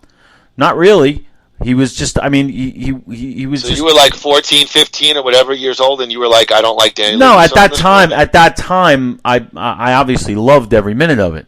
But I've seen it 1,000 times over the years, and, as you grow, you become, more of a movie snob, which I certainly have become. And I see it for, he's the and even Ralph Macchio has said that the character kind of lost its way in those two movies. So, and in this season, you're right. Daniel is kind of falling into that trap. But that's why I like this episode, because it really throws the biggest curveball at him he's dealt with yet, and that is his wife leaving. So maybe we'll tap into some of that edge that he used to have from that first movie and from previous seasons. Similarly, I'm not going to, it's nothing to spill the beans. William Zabka as Johnny is, to me, by far the most watchable character in Cobra Kai, and the rideshare stuff is just a great little exit off the highway from Cobra Kai. Just a very funny, it's like the guy lived in a cave for 30 years and he's suddenly discovering YouTube and the internet, and that will never get old. That stuff will never get old. And you got to remember that the show started off as Johnny's show. Like it was Johnny's perspective of this whole thing. So, and I still look at it as the story of Johnny Lawrence. So I agree with that. And yes, this is his thing, and Zabka just absolutely kills it. And you know what? Every time I see him on that thing, I feel like really good for him, because he got stuck in that 80s bad guy typecasting, and we haven't seen him for the longest time. And now this is showing what this guy can do, this actor. So it's just great. It really is great. And yeah, that stuff, the rideshare stuff, I love that line. He's like, what? It smells like beer? That's because there is fucking beer. Like, that's just such a great line. So, Johnny is the heart of the show. Daniel might be the heart of the universe, or Miyagi might be the heart of the universe, but Johnny is the center of gravity of Cobra Kai. So... That's your term, by the way. Let's. All right. Well, we have some interesting points here. Maybe a crack in the marriage that we'll move on to the next episode. So, Gru, it's time to take a look at episode 5, Extreme Measures. Nothing worthwhile. Episode breakdown. I don't know what happened there, but what do you mean? Can't Miguel? I heard it like a little bit over my headphones, but all right, listen, don't worry. Can't Miguel and Robbie just get along? Daniel hits the bottle. Hey, let's fight over our differences. Daniel and Johnny chat. Johnny and Carmen are having a baby. Did Stingray actually lie? Stingray living in the lap of luxury. Daniel beats up a Nintendo. Silver ambushes Daniel. Jessica Andrews is here, but why? I knew you were going to do that. Corey visits Kreese, and all that and more. Episode 5, Extreme Measures. Gru, what are your thoughts? Perfection. Everything. Especially what they did and didn't do with Jessica Andrews. Okay? They took a nothing character from Karate Kid 3. She's not a nothing character. She was a nothing character. She was if you watch the movie, she was just there to be a female for Daniel to bounce his pathos off. She wasn't a girlfriend. She was just a buddy, and then she disappeared halfway through the movie. This redeems that, because now we see that between then and now, that's kind of how he met his wife, which is great. It's creative. I love it. And I love the fact that they don't have any scenes together. I love what she and Amanda do in the bar. It's a great scene. I really enjoyed it. The acting was great, and it was a lot of fun. I really felt they had a lot of... Yeah, of course they have to get into a bar fight. Cause of course, yeah, come on. You, at this point, you know what to expect from this show. Doesn't mean I have to like it. No, you don't. You don't. But you can't be surprised by it anymore. But like I said, it took a lot of guts for them to not take a legacy character that the only person who knew her, from our point of view, was Daniel, and they don't even put them together, which was perfect, gutsy, and it worked. I really, again, they are compounding. The episodes are like compounding and leading to something. To Stingray, one of my favorite characters. A lot of people don't like him for some reason, but I love him. Maybe because he reminds me of me. But I love Stingray, and anything that he does, he's a great actor. I've seen him in some other stuff. He really is a very talented actor. So his stuff is great in this, and episode 5, perfect in my. And every season, episode 5 is like always a solid one for me. Starting with the first one, I remember the first season, episode 5 was where I knew this show was going to be a hit. I remember that specific episode. Thank you. Yeah, really enjoyed this. Gru Shallot. Yes. First of all, I wish like you introed, because this is the episode that I was referring to earlier in the podcast. This is where it heats up for me here, because. And Andrew's right. It's funny when Andrew gives his thoughts, and I'm like, I thought the same way. Whether or not it's Johnny's perspective or Daniel, when you finally get LaRusso and Johnny Lawrence on screen together, that's always been the core of the show, their rivalry, their friendship, whether they're cool with each other or not cool. This is where I find these to be the most watchable scenes. So and again, it's a little bit of a juxtaposition. You have a broken down Daniel drinking, and Johnny's trying now to kind of get everything together, and he's going to be almost the family man, and he's dispensing advice to Daniel. To me, this is the most watchable stuff. Jessica Andrews, I could take it, I could leave it. I think she's very nice to look at on the screen. She's aged well, and I remember enjoying. Robin Lively looked good all the way back in Kid 3. Stingray, you're referring to Paul Walter Hauser, excellent actor. I agree with you, excellent character, because he plays it almost very probably close to the vest in terms of real life. He's a quirky guy, and he plays the character as a quirky guy, and he's fun to watch. And I think he's perfect as that somewhat recurring, give it small bits. It's enough to spice the scene up, but he doesn't really take away from the main story arcs and the things of that nature. Again, maybe the only thing I thought was a little bit ridiculous was Johnny saying, "All right, you go, just fight it out, and then suddenly you'll be friends." So, they're about to kill each other.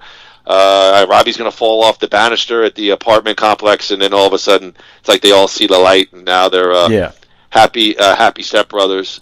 But nonetheless, again, Johnny and Daniel are on the screen. I feel like the season finally gets back into focus. Those are the two guys I really want to see on screen. So episode 5 for me was, yes, by far up to this point, the best episode in season 5. All right. There. All right, we got next? Gru. It's time to take a look at episode 6, Ouroboros. Who knows if I'm even pronouncing it correctly. Nothing worthwhile. Episode breakdown. Is this Ouroboros starring Migwell? I was just about to say, Don Lemon, please don't call me. Kim Da-eun, the granddaughter of Kim Sun-young, Topanga Karate rebranded. Devin Lee, Devin Lee, Devin Lee, yeah, Devin Lee. Fails to defeat Tori. Kreese is trying to be a good boy. Parole denied, and Kreese beats everyone up.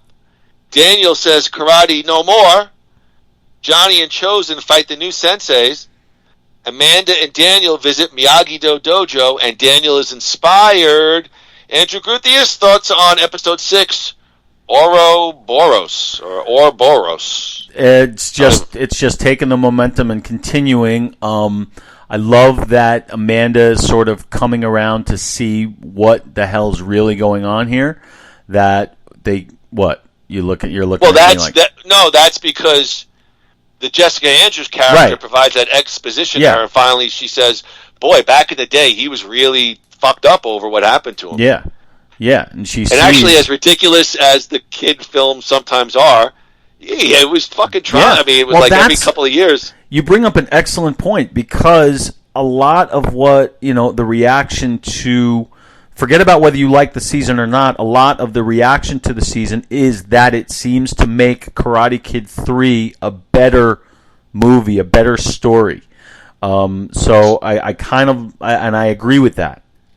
What I will say is this: Karate Kid 3, none of the movies have been a lot of fun for Daniel LaRusso, but Kid 3 was especially cruel and especially bully-centric when I look back on those 3 films. I mean, one was, he got beat up. That was a kind of a brutal scene. But Kid 3's hanging off cliffs, and they just don't cut him a minor break at all during that movie. So, so the Jessica Andrews character saying to the wife, "Yo, your husband had some pretty nasty shit happen to him, and he should be kind of fucked up over it." Kind of lets the wife know, "Hey, maybe I need to step back," and Yeah, so I like that she sees the light with that. Love the teaming up of Chosen and Johnny and what they do. It's just everything is moving at a breakneck pace, and you can't even pause to take a breath. That's what they're doing here. Does everything work completely in this episode? No. What didn't work for you? I'm trying to remember now, because I watch this every time I've watched it. I binge it straight through, so obviously sometimes I lose what's in what episode. But this, just curious. I'm trying to remember. Give me the points again. Well, they introduced Kim Dae-yoon. The Topanga Karate. This is where. All right. Is this where the people come in and they're going to judge the 2 dojos? Not yet. Okay. I know Kim. Yeah, she's the granddaughter of his old sensei, Silver's old sensei. Yes, that worked because it goes back to something that sort of. It pays off something from Karate Kid 3. He talks about his old master, so that and it's the same person. So she comes in with she's not just a stranger off the street. She comes in with some baggage, which is good. I think I was a little skeptical of the whole, all right, Cobra Kai is going international. At that point, I was like, all right. You don't think that fits Terry Silver? I mean, it does, but I was like, it was almost like I kind of want to keep it in the valley. I don't know. I don't know. You're probably right about international. He definitely talks about expanding beyond California and beyond the valley. What I will say about Terry Silver in this season, when we get towards the end of the season and some of his dialogue and how sinister, I was like, am I listening to Darth Vader? And you know what? That's something I didn't mind, because they've been consistent with the Terry Silver character. But here they come in. I guess he had a gentleman's agreement with Topanga Karate, and he just takes it over. Yeah, maybe this episode is where some of the contrivances bothered me a little bit, but nothing that would ever, make me say no. It doesn't, because I enjoy. It's too much fun. It's just too much goddamn fun. So, I can't even give you a specific weakness. Maybe it's just it felt like everything was rushed. It felt like they weren't spending enough time.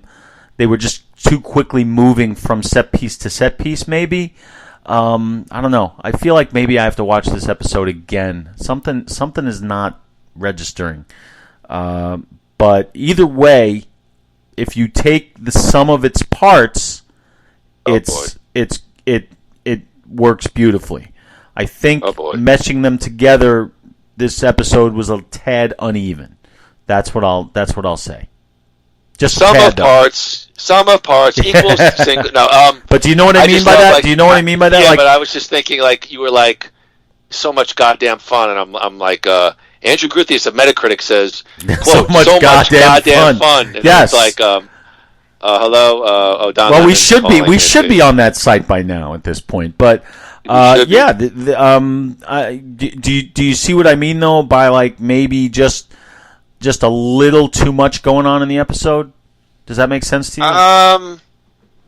Yeah, I mean, obviously, you have the Kim Dae-eun character who just gets off the plane and she's really thrown right into the middle of the storyline. I guess if there's one thing I like about some of these television series on streaming is it's not they're 35, 40 minutes. It goes down easy. So I guess in order to kind of give you that binge watching kind of feel, some of it gets probably a little bit clipped. But I definitely have criticism. That certainly wasn't one of mine. No. Yeah, I mean, maybe I'm just digging for criticism. Listen, it could be. When we get to the end, I'll certainly I'll unload what I liked, and there was plenty, and what I didn't like, because there's some as well. Okay. All right, Gru, it's time to take a look. Well, let's move from 6. Gru wasn't too hot on episode 6. I loved episode 6. It just it wasn't on the level of the rest of them. That's all. All right, can you please? I'm trying to flow it into a bingeable thing on this podcast. Thank you. I'm sorry. Let's take a look at Gru episode 7, Bad Eggs. Nothing worthwhile. Episode breakdown. As a Jewish young man with a sensitive stomach, I can really empathize with the title "Bad Eggs." I was just thinking about that as I was waiting for you to cue me in. I just smelled a fart that I put out in like 1984. Yeah, it was hearing that. Silver and Kreese train under Kim Sung-young. Daniel and Johnny get some tips from Kreese. Chosen's egg challenge. Students win! At Cobra Kai, students break into fighting groups. Tori and Devin Lee pair up and fail to defeat Kim. Is Kenny the superior? Kenny shuts Kyler's mouth. Kreese reveals that Silver wants to enter Cobra Kai into the Sekai Takai, hoping to expand Cobra Kai worldwide. Well, there's Andrew's Cobra Kai worldwide reference. So, Gru, what are your thoughts on episode 7, Bad Eggs? Well, they found a way to make the international thing work. I love the idea of this worldwide tournament. I agree. I liked it as well. I thought they were just like Silver was just going to be taking like Cobra Kai to like every country and like that's what it was going to become. I didn't see this coming. And I love this group of people coming in. One of them I recognize from one of the Mighty Ducks movies. The guy who does this is the one where the guy does the Drago thing, right? Remember when he's what the hell is it? When Daniel or some, I forget it. But anyway, are you talking about one of the senseis? Not the sensei. He was the guy that they judged. They were judging the dojos. Right. So that guy was like they were making Rocky 4 references. That's next episode. Oh God, I'm fucked up. This is bad. I'm usually better than this with the episodes. Well, no, I mean the big focus. Obviously, you have the two different dojos. So you have Chosen's egg challenge. That was a big piece, and then of course. The Silver breaking the kids, the women, and the boys and the girls up into fighting groups. Right. That was and then of course this mythical tournament, the Sekai Takai. Yeah. Well, to me, the heart of this episode is one of the best moments when they're in the jail cell with Kreese. They make the quote-unquote deal with him, and then he gives him the number of his lawyer, and it says, "No mercy, motherfucker." I was like, yeah, that was great. Because as much as I love Kreese as a character, you still hate the motherfucker. And that's what's great about it. And he's just, Martin Kove is just great. Like, he eats the screen up as Kreese. So I like seeing, I know we didn't see him until episode 5. So now we're like asking ourselves, all right, what role is he gonna play here? So I like those questions that it raised. I love the meeting between the three of them. Like you said, when Daniel and Johnny are on screen together, magic happens, and throwing Kreese, and it's even better. So this is another huge winner. An unholy trinity alliance. Yes. All right, I'm going to give you some thoughts. Okay. Egg challenge was silly. Chosen. It was silly. No, it was silly. I agree. I'm putting my foot down. I agree. The best part of this episode, by far for me, is the Cobra Kai fighting groups, because actually there's one part where Silver, I'm not going to say is redeemable, but he comes across level-headed when he says to Kenny, "Why did you assume that you're the inferior?" So Kyler's that Asian kid that everybody hates, because my Marie's nephew Anthony comes over. He's like, "I fucking hate that Kyler." Everybody hates Kyler. He gets beat up every season, yet he talks smack. And again, for the first time, perhaps, Terry Silver seems like a normal guy, almost like a decent mentor, and said, "No, have confidence in yourself. I believe you're the superior." And you see this, you see the character of Kenny. He's sort of a bad guy, but he comes from a good background, and he was definitely bullied, but he just won't let that go, and that's the part where he's not really redeemable. He's used it now to fuel almost this bad side of himself. Yeah. But I did enjoy him knocking out Kyler and shutting that kid up. And that scene resonated with me, where Terry Silver said, "Why are you assuming you're the least?" No. Yeah.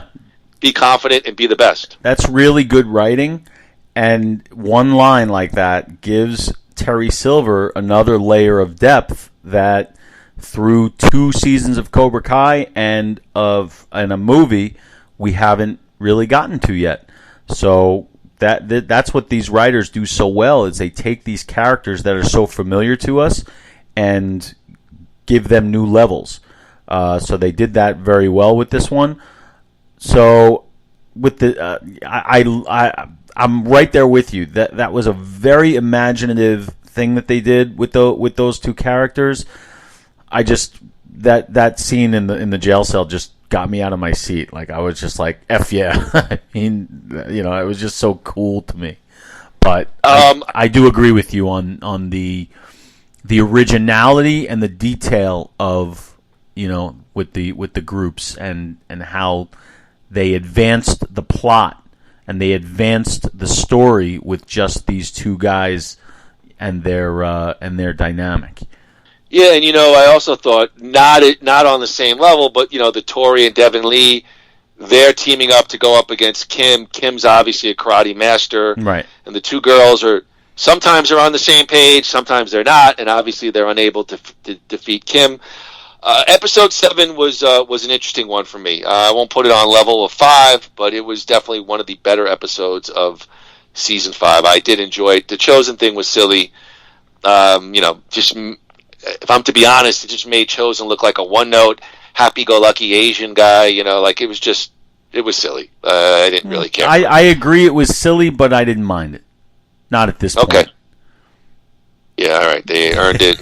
And some of their parts are more than. There you go. All right, Gru. We're getting into the.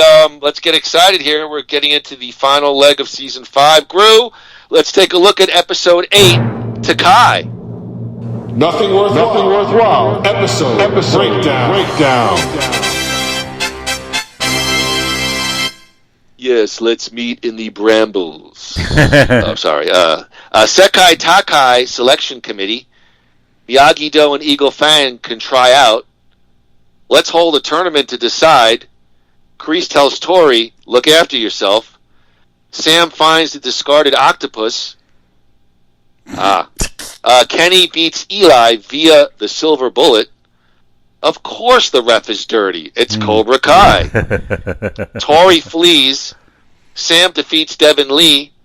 Both dojos are in. Wham! Miguel kisses another girl. A remorseful Tori arrives and admits to Sam that Silver rigged their match, and all hell breaks loose. Andrew Gruthius, let's bring him in. Thoughts on episode 8. All right, Takai. Yeah, so this is the one I was talking about where they do that whole Rocky IV thing, where the guy who's judging the dojos happens to be a Rocky IV fan, and they connect on that level. That's the guy from the Mighty Ducks. I think the second Mighty Ducks movie. He was like the evil coach on the other team. This episode is a very good segue into the final lap. There's a bit too much happening. That's not. It seemed that way. It seemed okay. No. Wait a second. It's your opinion. Go ahead. Yeah, but the core of the episode works beautifully, setting up the Sekai Takai. You know, that's obviously where the story is headed, regardless of what season is going to be. So they did that very well. And I do like the Tori Sam dynamic. That's like one of those things like it's it's like one of the it's not frustrating like on a quality level, but it's like you just want to grab both of them and say, listen, you think this way, cut the shit. You know, like it's all misunderstandings. It's all that it's all yeah. I say you think this way, you think that way. Now let's all meet in the middle and kiss. Yes. That's hot. Oh, sorry. But so that stuff is good. I like probably off air. Gru's gonna be like, great joke about Tori and Sam, but on the air, I don't want to seem. Anyway, go ahead. No, I think that's a beautiful thing. I'm going to be thinking about that for a while now. Anyway, hold on, Don Lemon is texting. Okay. So yeah, this episode is it like, again, everything is like setting up something for the future, but I really love it when characters who hate each other see eye to eye. There's something that makes me feel good. What are you referring to? Tori and Sam. Not here though. Not here because let me just interject real quick, because the best part of the episode for me is Tori admits. I'm looking at my notes. Tori admits that the deal was rigged, and Sam goes nuts. She doesn't. Right. It's not that they don't have that immediate. She's like, I can't believe you're first effing telling me now, and she doesn't react the way we expect, which is, it's I'm a good so thing. Glad that. Well, I like that. Yeah. What I meant was Tori, because Tori has been the evil one, or has been the villain sort of. So to see her finally get a little bit of redemption, or at least try to, that's what I meant that I like. We see where it's probably going to go, because in episode 9, when those two hook up and get into bed together, that's a different show. I like it when these bad people go good, or try to, the face turn. I enjoy that. Like, it's just, I don't know, I enjoy it in wrestling, and I enjoy it here. So it works. It works for me. Yeah. Well, the show you're talking about with the two girls in bed was Electric Blue. Yes, I remember season 5 on Showtime. Season S5E4. Yeah, with Gianna Michaels and Sarah Stone. I remember that. It was 43 minutes long. Yeah. It's a 2 a.m. start time on right. that. What a great show! I remember that had a great theme song to that show. Electric Blue. Yeah, but no, that's not how. No, it was a woman who went like Electric Blue. Yeah, that was the opener with like the lips, I think. Yes. All right. Anyway, let's stop before we really do get in trouble. Again, I thought obviously the Tori Sam thing was the most interesting part of episode 8. I did like, I don't know if I like, but the Kenny beating Eli with the secret technique that Terry Silver taught him, the silver bullet, was, I thought that was pretty cool. And you could kind of see the growth of Eli. When he wants to be badass, he goes to Hawk, but this time, the alter ego, it's like Bray Wyatt and the Fiend. Yeah. It didn't pay off for him here. Yeah. I guess Kenny is the superior fighter, and I'll say this: just looking ahead, Kenny could be a very interesting character moving into season 6. I agree. We'll talk about how they ended it with him. But for me here, again, I got a bit of a chuckle. Sam goes to the party. She wants to. She finds his discarded jewelry, and she's back in love. And he's making out with a girl who's wearing the tightest pair of jeans known to man on the couch. Yes. And of course, wait, Sam. And I can explain. his tongue's down her throat. But wait, I can explain. It's so funny how you bring that up. Like every single movie, it's like a trope at this point. It's like I can explain. Yeah, you were just sticking your tongue down her throat. Well, all right, yeah, that's it. I was doing it. I mean, what is there to explain? Yes, I was fucking around on you, Yeah. She was choking. I had to do a sweep of her esophagus. Yeah, I was the Heimlich. I wasn't... No, I can't say that. All right, well, let's move on to Gru. It's time to take a look at Episode 9, Survivors. Nothing worthwhile. Episode breakdown. Now, before you get into this, I am hoping and praying that our favorite part of this episode is the same. Go ahead. Well, I was just going to say, I'm not saying it's my favorite part, but this, of course, is the great carpool karaoke of Eye of the Tiger in the limo. That's what I'm talking about. I thought that was one of the greatest things I've ever seen in my life. That was the best. I was sitting there I was sitting on the couch and I'm like, I want to be in that car right now. This sucks. That was fun. I want to be in there with these guys. So that's what I'm talking about. But anyway, go ahead. All right, Gru. Episode 9. Sam lashes out. Tori has to strike a stone. Robbie tries to get Cobra Kai students to quit. The group approaches Stingray. We get a Dungeons and Dragons confession. Sam and Tori bury the hatchet. Silver discovers Carmen's pregnancy. I'm sorry, but I put this in here. 60-year-olds go clubbing. Chosen loves Kamiko. The boys' limo gets hijacked. All this and more. Andrew Gruthius, let's bring him in. Episode 9. Survivors. Okay, so with the carpool karaoke Eye of the Tiger scene aside, as one of my favorite things I've ever seen ever, the whole thing with Chosen and Kumiko, I think that is amazing. I really love that depth. And it makes perfect sense. If you go back to Karate Kid 2 and see sort of some of the dynamic between them, it makes absolute perfect sense.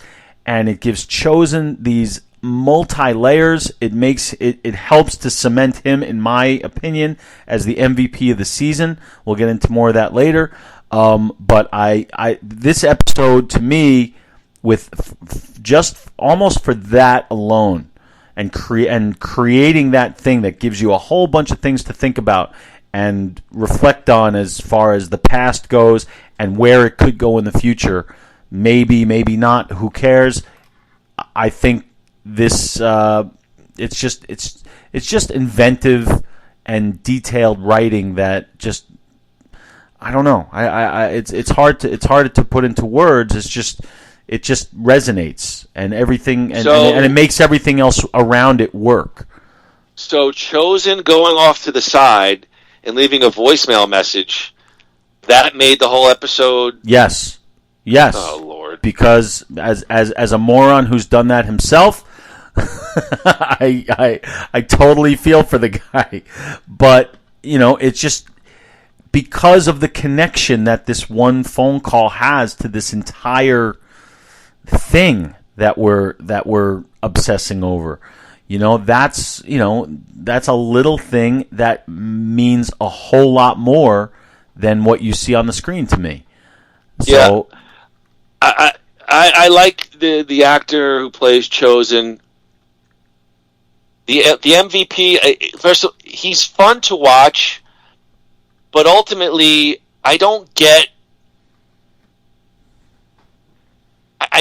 this really what I think is insane devotion to the LaRusso family. I mean, we're talking about something that happened 30 years ago, and in season 3, they sort of pay their penance and they have an understanding. And for him to come, it's almost like this season I felt like he played the LaRusso's protector / security / butler, and totally put his life on hold just for this family over something that happened 30 years ago, to which they already had an apology and they already made amends. And I'm not saying he wasn't fun to watch on the screen. I just thought, again, I look at this as somewhat real tones. Mike Barnes is a furniture store owner. Johnny, as in season 1, kind of a broken down handyman, maybe an alcoholic. Yeah, that kind of felt true to me. Chosen leaving his country to live in America for whatever months or a year just because his friend's dojo is at risk. I don't know. All right. Well, I'm going to try to make it make sense. You might change your thinking. To me, it all goes back to Miyagi-Do. It's his dojo too. Miyagi-Do started in Okinawa centuries before. That's what he was taught by his uncle, who was Miyagi's best friend and worst enemy at a time. So it's more than just, hey, you're my new buddy, come and help me. This is the same thing as Silver coming out to help Kreese in the previous season. They are both Cobra Kai. Chosen and Daniel are the last 2 remaining OGs of Miyagi-Do. So I justify it that way. That it's not out of penance. It's not because he owes him. It's because that's what Daniel would do, and it's their dojo. It's their legacy. That's how I reconcile it. Yeah, I could see the Kreese Silver because they went through a war together, and I know that probably would bond somebody for life. I think they live in the same area or same state. Kreese finds Silver, and Silver is an independently super wealthy guy who could put off whatever he's doing as a businessman to help fund his friend's insane karate dojo fetish takeover. That played a lot more real to me. Listen, I don't want to get into real or not real. I just that's kind of what I felt about the Chosen character. I in terms of this episode, love the scene with Stingray. Love the whole Dungeons and Dragons thing because you could see he's still very fearful of Silver, and he's going to give a confession on a sort of a backwards way. And then, of course, you get the whole limo cliffhanger at the end. So that's what I thought of the episode. Okay. Yeah. All right. And I mean, Tori having to strike Stone, I didn't like that. That didn't bother me. A bit abusive there. Okay. Well, of course, because it's the sum of the parts and the Cobra and the Kai. All right, this is it. It's the last episode of season 5. Let's take a look at it. Gru, episode 10, Head of the Snake. Nothing worthwhile. Episode breakdown. All right, we got a lot to cover here, a lot of little non sequiturs. So give me a minute or two. Okay. Kreese Kreese shows mercy and gets whacked. Vengeance is Mike Barnes. Daniel refuses and is left behind. Silver and Chosen fight to the death. Johnny is inspired by his unborn baby. Miyagi-Do and Eagle Fang students infiltrate the Cobra Kai dojo. We got video of Tori's confrontation with Silver. It was rigged. Penis breath. The ultra rare 3 dojo fight. YouTube might have taken down Terry Silver. Cobra Kai rejects Silver. Daniel versus Silver. Terry Silver taught Daniel to beat him up. Stingray confesses. Tori and Robbie seal it with a kiss. Sam and Miguel. Chosen is badly hurt but alive. Barnes steals a painting for compensation. The good guys celebrate their victory over the bad guys. Kreese faked his death via melted jello and escapes prison. All this and more. Andrew, it's the final episode of Season 5 of Cobra Kai, Head of the Snake. Okay, so everything in this episode for me is exactly as it should be, except one thing, and I will get to that in a minute. I am just going to say that I'm going to keep this very short. When Stingray shows up in the Cobra Kai car and says that line, one of cinema's greatest lines in the history of cinema. That sounded weird. Come with me if you want to live. Right. I remember my brother called me about that. We literally jumped off the couch, just like another fuck yeah. Like that was awesome. Absolutely America! Awesome. Yes. Fuck yeah! Yeah. So everything about this and about the resolution and about all everything that you mentioned, I was great with it all. I feel like they could have done a little more homework, a little better writing with the Kreese faked death thing. That was a bit much for me. They could have done it differently. I didn't, of course I don't want him to die, but I don't buy I don't know. It's like a cop-out. Faking a death is kind of a cop-out. They could have done it in a more realistic way, and I know I've said that it doesn't bother me when the show goes over the top crazy, but it didn't serve any purpose. It was like, okay, we're just doing this to keep him alive. They could have done better with that. That aside, everything else was, I would say, exactly not as expected, because this show continues to surprise me, but it was exactly as it should have been. Yeah. I agree with everything that you said. Little hokey again. I'm sorry. Again, the 3 dojo fight, these group fight set pieces. You're talking about a town that's been ravaged by these karate wars. You'd think that they do a little something more to shut it down. But I agree with everything that you said, including your thoughts on the ending. I did love Mike Barnes stealing a painting for compensation for his furniture store. I thought that was very, very cool. I'm going to say more when we get to our final reviews. So, Gru, I'm just going to go to the critical consensus out there on Season 5 Cobra Kai, and it was mostly very, very strong. On the review aggregate website Rotten Tomatoes, Season 5 has received a 100% approval rating. Wow. With an average rating of 8 out of 10 based on 33 critical reviews. The site Critical Consensus reads, definitely managing an expanded roster of punchy personalities, Cobra Kai graduates to a black belt proficiency in heartfelt melodrama, and sly humor. On Metacritic, which uses a weighted average, it received a rating out of 78 out of 100 based on 7 critical reviews, indicating generally favorable reviews. Collider.com, Gru called Season 5 of Cobra Kai bigger, sillier, and still a total blast, stating Season 5 has some of the most exciting fight scenes of the series to date, which lead to some major consequences. Gizmodo.com said of Season 5, that the latest season of the Karate Kid sequel show is on Netflix, and minor gripes aside, it's still excellent. They go on to say that Season 5 finale did the impossible, bringing the villains from Karate Kid 1, 2, and 3 together to team up with Daniel to face off against the ultimate villain, Terry Silver. It was Karate Kid Endgame. There is no bigger fan of Cobra Kai than Andrew Gruthius. Did he love Season 5 of Cobra Kai?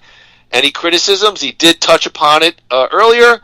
Who gives a shit? Who gives a fuck? But however, Gru, your final thoughts on Season 5 of Cobra Kai? Again, of course, I absolutely loved Season 5. Is it perfect? No, course. and none of the seasons have been absolutely perfect. But this did that review, or one of the reviews that you read, the one that went, is it silly? Is it wild and still a blast? That's how I feel. This is now a full-on cartoon, and I'm fine with that. Okay? And I feel the same way, kind of like Curb Your Enthusiasm. Like, if you watch Curb Your Enthusiasm now as opposed to in the beginning, it was real in the beginning. Now it's the situations are much sillier and more contrived, but it's just as funny. It's just funny in a different way. And Cobra Kai is kind of the same thing. It's morphed into this comic book, and I accept it as that. There's only so far you can go by telling an origin story. Now they've got to continue to up the ante and outdo themselves. So how do you do that? You got to make it bigger, better, and crazier. So I'm okay with that. Some missteps, yes, that's comes with anything. But I'm just as invested now as I ever have been. With that being said, I will say that I do think, and this doesn't mean that the series is losing its legs. I think they got to start thinking about wrapping it up, because you want it to end on a high note. You don't want it to fade out, and I think I think it might be time to start heading in that direction. Season 6 probably should be the end. If they do a Season 6, they haven't officially announced it. I can't see them not, with the success that it's having and continuing to have.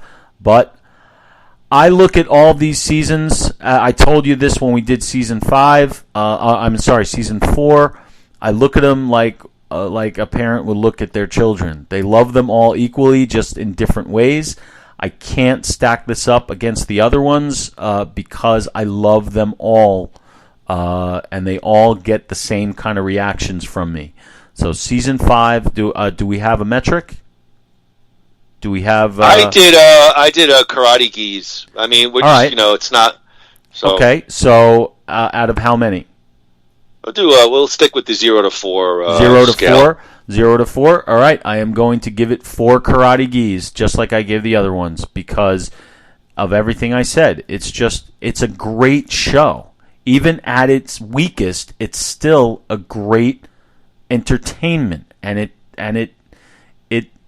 hits enough that you can call it a super successful show. Continually. I just can't, and I still watch it, and I still marvel at that. I'm like, how are they doing this? How were they able to keep going to this well and making it seem fresh and new? Not the entire every second of it, but 95% of it. How do they do it? It's talented people doing stuff that they really believe in, and you can see and feel the affection for the material that they have. So and these writers, they clearly, like, it's almost like Triple H in the WWE. Like, they know. Well, no, I'm serious. I mean, come on, let's face it. That's what it is.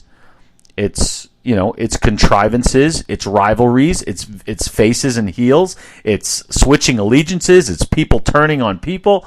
That's what it is. These guys, and I see these guys, these writers, they're huge WWE fans. They're and with all that stuff. So I can see their you saw it in like the first few seasons. I didn't see it this season, but in one of the previous seasons, remember at the Cobra Kai dojo, the kids were all wearing like wrestling T-shirts.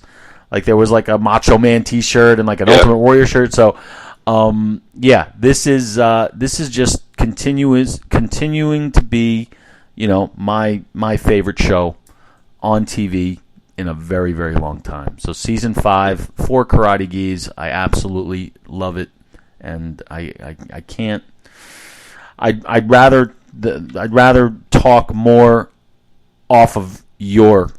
Of course, because I'm going to give you the legitimate review. The legitimate review. And I want you to just listen, because you made an analogy about a parent, and see, while I'm listening to you, I'm saying, you're right. Gru is the helicopter parent that can't take a step back and look at his kid objectively when they fuck up and when they do well. Okay. So hold on. I didn't. So again, when I heard a reviewer once say, like, dislike, final. So I'm going to give you what I liked first about season 5. Mm-hmm. New characters, new grouping of characters like Daniel and Chosen, Johnny and Chosen, Amanda and Jessica, Robbie and Miguel. It's new, it's something fresh to look at on the screen, and most of it was done well. Fight scenes were intense, a little bit more on the adult themes, a little bit more with adult language. Violence was amped up a bit. Thomas Ian Griffith as Terry Silver, William Zabka as Johnny, and of course Paul Walter Hauser as Stingray, to me, were the most watchable characters on the screen. Okay. Dislike. And I mentioned some of it during the episode by episode breakdown. The Miguel dad storyline was lame. It went nowhere. Didn't really further any story for me. The teens of Cobra Kai, it felt like a step back for me. They were part of major storylines, but it just. I'm sorry. Am I interrupting? No, I'm writing down some things that you're saying. Fucker. All right. I'll get back to it. The kids felt like they stepped back here. Their stuff didn't seem to be on the same level. It just didn't hold the screen like it did in years past. And again, I'm going to say this because Andrew referred to it, and I agree with him. The ending with Kreese was just about the worst ending for a major television series that I can remember, and I'll get into it on my final review. But oh my Lord, I couldn't believe they went there. They went there with the ending. My final review: Cobra Kai season 5 picked up momentum once episode 5 hits. Daniel and Johnny interacted together because the core of the series will always be, for me, Daniel and Johnny. Whether they're rivals, friends, they're cool with each other, not cool with each other. When those two guys are on screen, my attention gets piqued. I've said it before, Daniel on his own is now insufferable. I can't stand him. He's a do-gooder. Johnny, to me, on the other hand, is the class of the series. He's a great character that sprinkles in. You got your seriousness with comedy. Do me a favor. Let's not do season 6. Just give me Johnny and Carmen on, as a couple, and I'll watch that every episode. The ending to me was such a disappointment that I have to alter my overall rating. I can give a tepid thumbs up on season 5, 2.5 Karate Gis.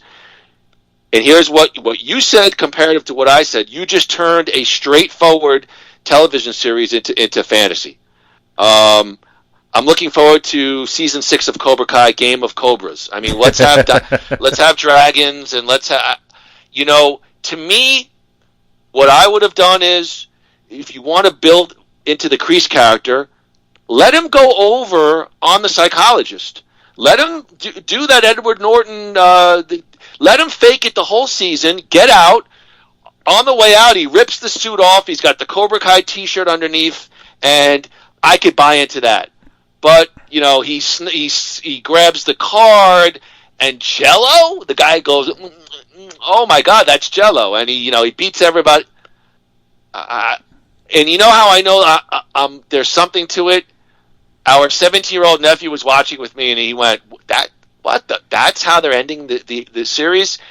I felt it was really, and again, I'm probably overplaying it. I'll agree, that's maybe my fault, but it was, and I hear everything you're saying, Andy, and I understand, but if you remember season 1, I loved season 1 up until the ending where Kreese, he's alive.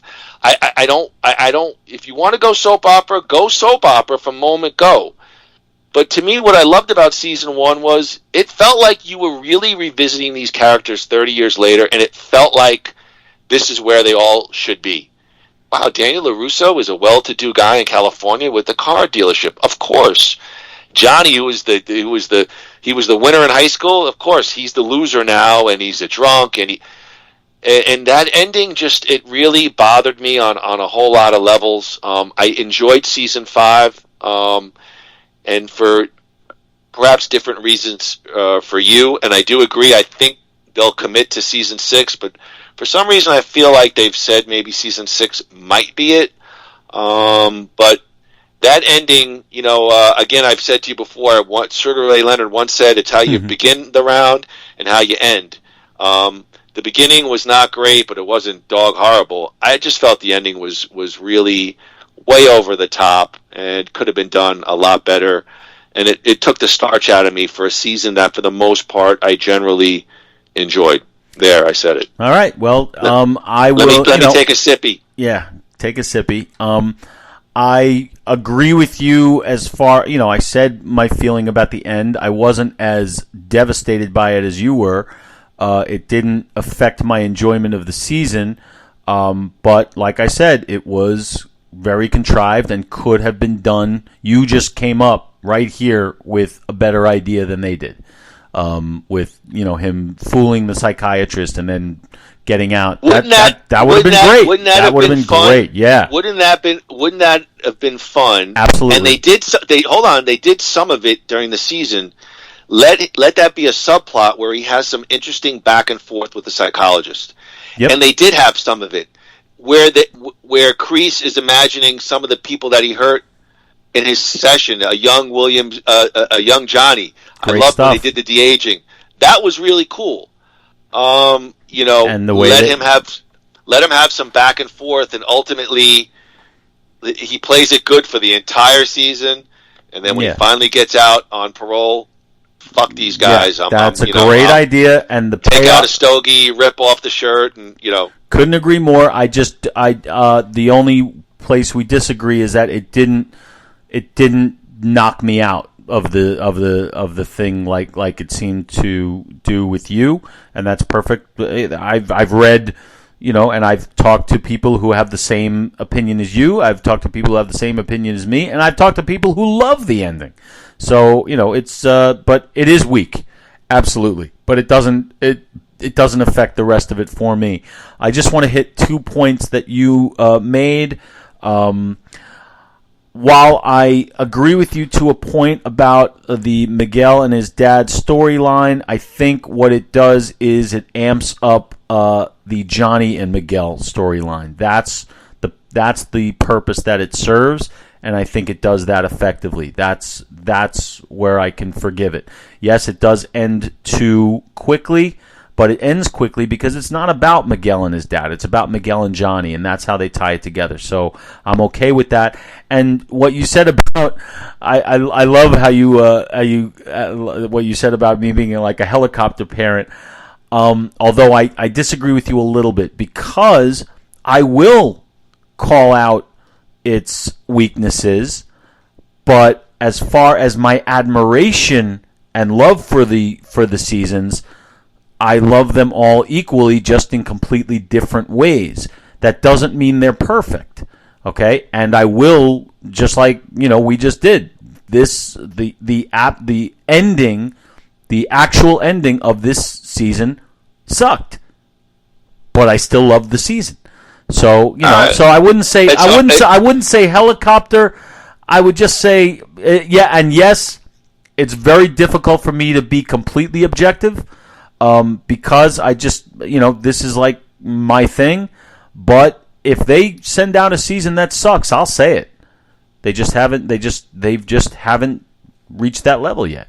Yes, they did. Season 3 was god awful. Really? You think so? Yeah, and then the other thing I like to say is I'd hate to be the principal calling you when your kid gets in trouble at school. Why?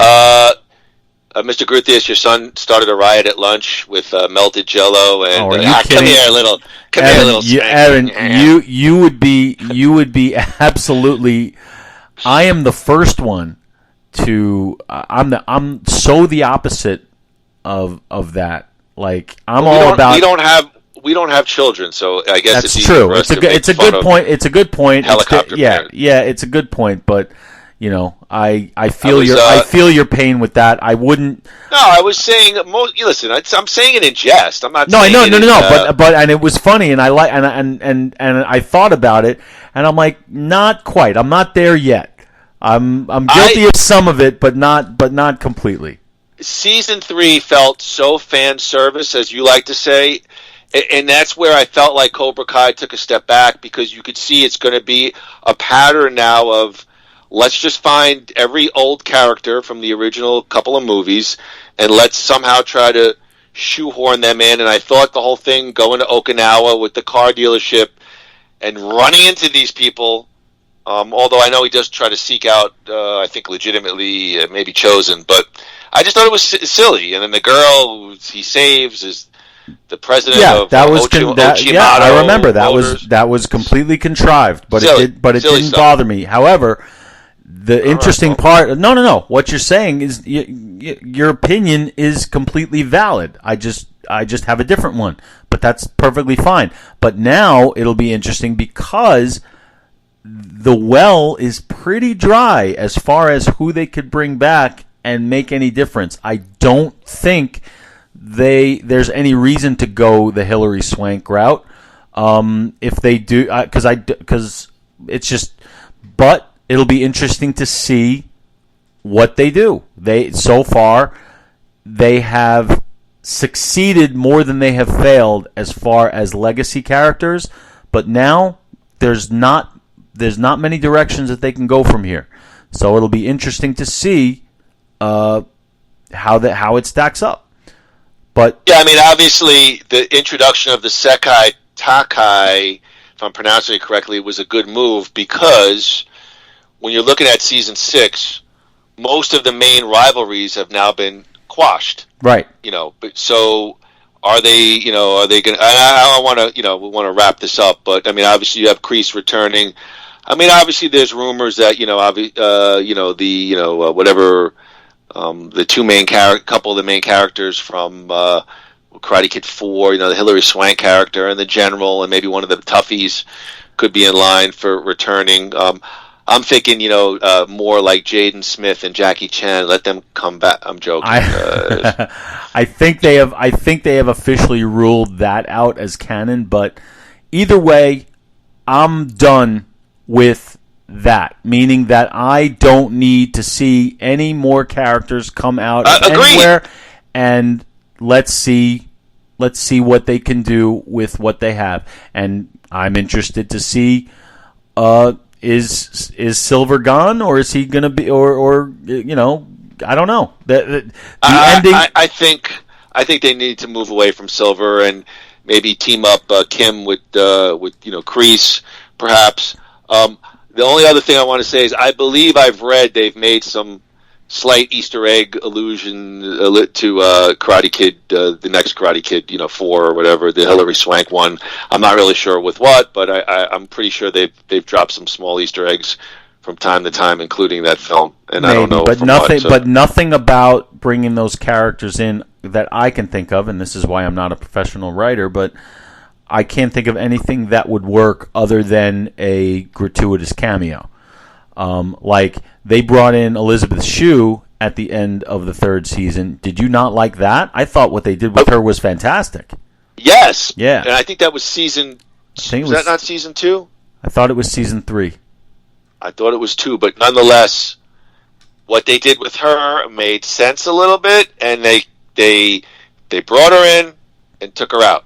Right. It was a nice little cameo. Yep. It worked for me. Some of the other ones, listen, I've already stated my case on it. Yeah. All right, well, season 5, Cobra Kai. God bless everyone. Guru, what's one thing you're watching this week? What's one thing you want to recommend? One thing I am watching this week is the 2nd season of the sci-fi/USA legacy series Chucky.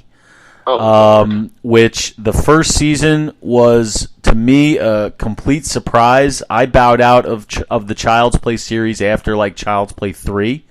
I've caught a couple of those direct to whatever sequels, the cheap ones. So I figured the TV show would be along those lines. I really liked season 1, and I've only seen one episode of season 2 so far. I think only one has come out. But it's great. Now, you want to talk about a fairy tale comic book? There you go. But the origin movies are silly horror movies. Yes, and this is a silly but scary. It is freaky, and it is over the top. And the guy who does the voice of Chucky is still one of the best villains of all time. So I'm enjoying this series. So yeah, I'm watching Chucky on Sci-Fi and USA. I don't know why it's on 2 channels. It's like on simultaneously. It's weird. Yeah, but, I think you may be able to watch it on Peacock. I'll have to take a look. You can watch season 1. You can watch season 1 on Peacock. I know that. All right. Then I'd be interested. I'd be interested to see what you think about that. But what are you watching this week? This week has been bad. Really? I mean, we've talked about it, but the only thing really new I've been watching is I'm watching the first season of Tales from the Territories. The Vice TV. I'm watching it too. I love the. I don't watch. I like the Vice docuseries, The Dark Side of the Ring. I enjoyed, but ironically enough, I mentioned last week, Dark Side of Comedy really hit me. I really have super enjoyed those episodes because I'm a comedy fan, and some of those people have had really pretty crazy, incredible stories to tell.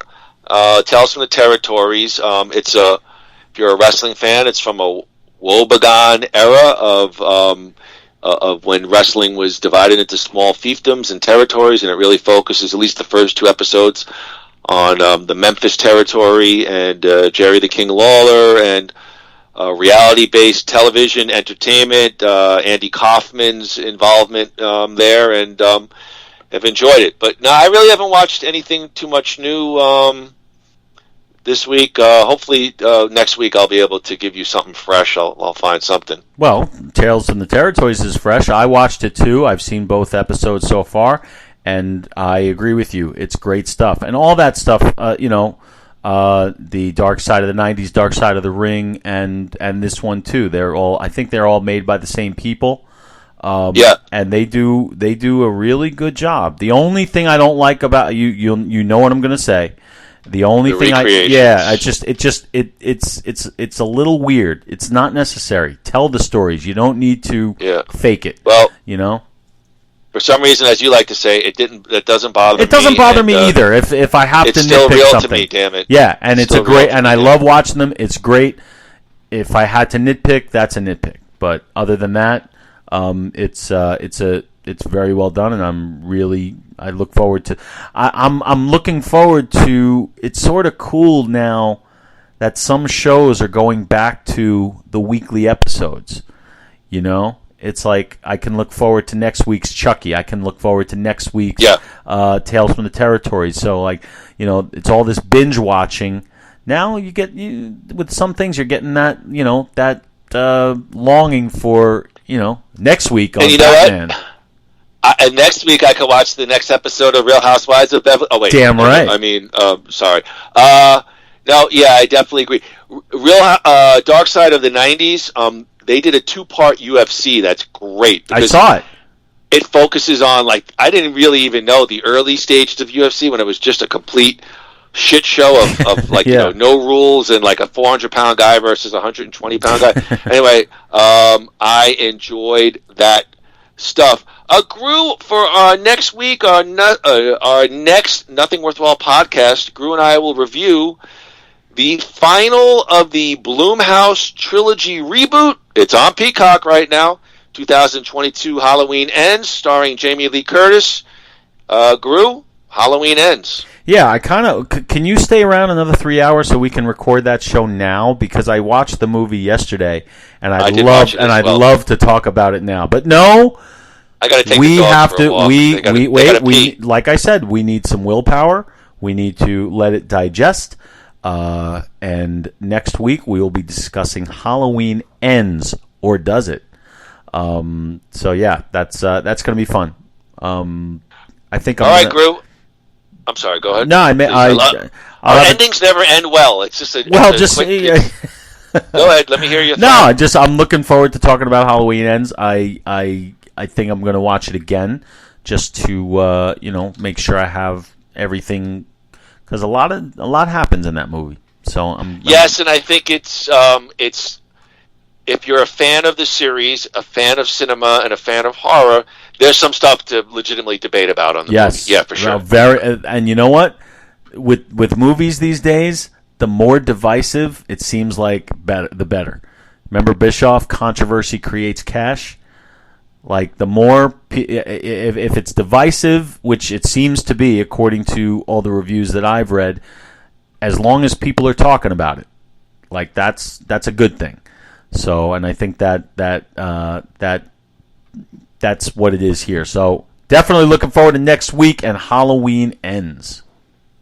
Gru, speaking of Rocky IV, I just want to say, remember, everybody, if I can change and you can change, then everybody can change. Gru, take us out of here, brother. All right, ladies and gentlemen, thank you for joining us down this journey of Season 5 of Cobra Kai. Next week, as I said, I played the wrong thing, but I'm going to play the right thing now. As I said next week, Halloween Ends. Jamie Lee Curtis returns to the role that made her famous of Laurie Strode one final time. Or will it be? You never know with these people.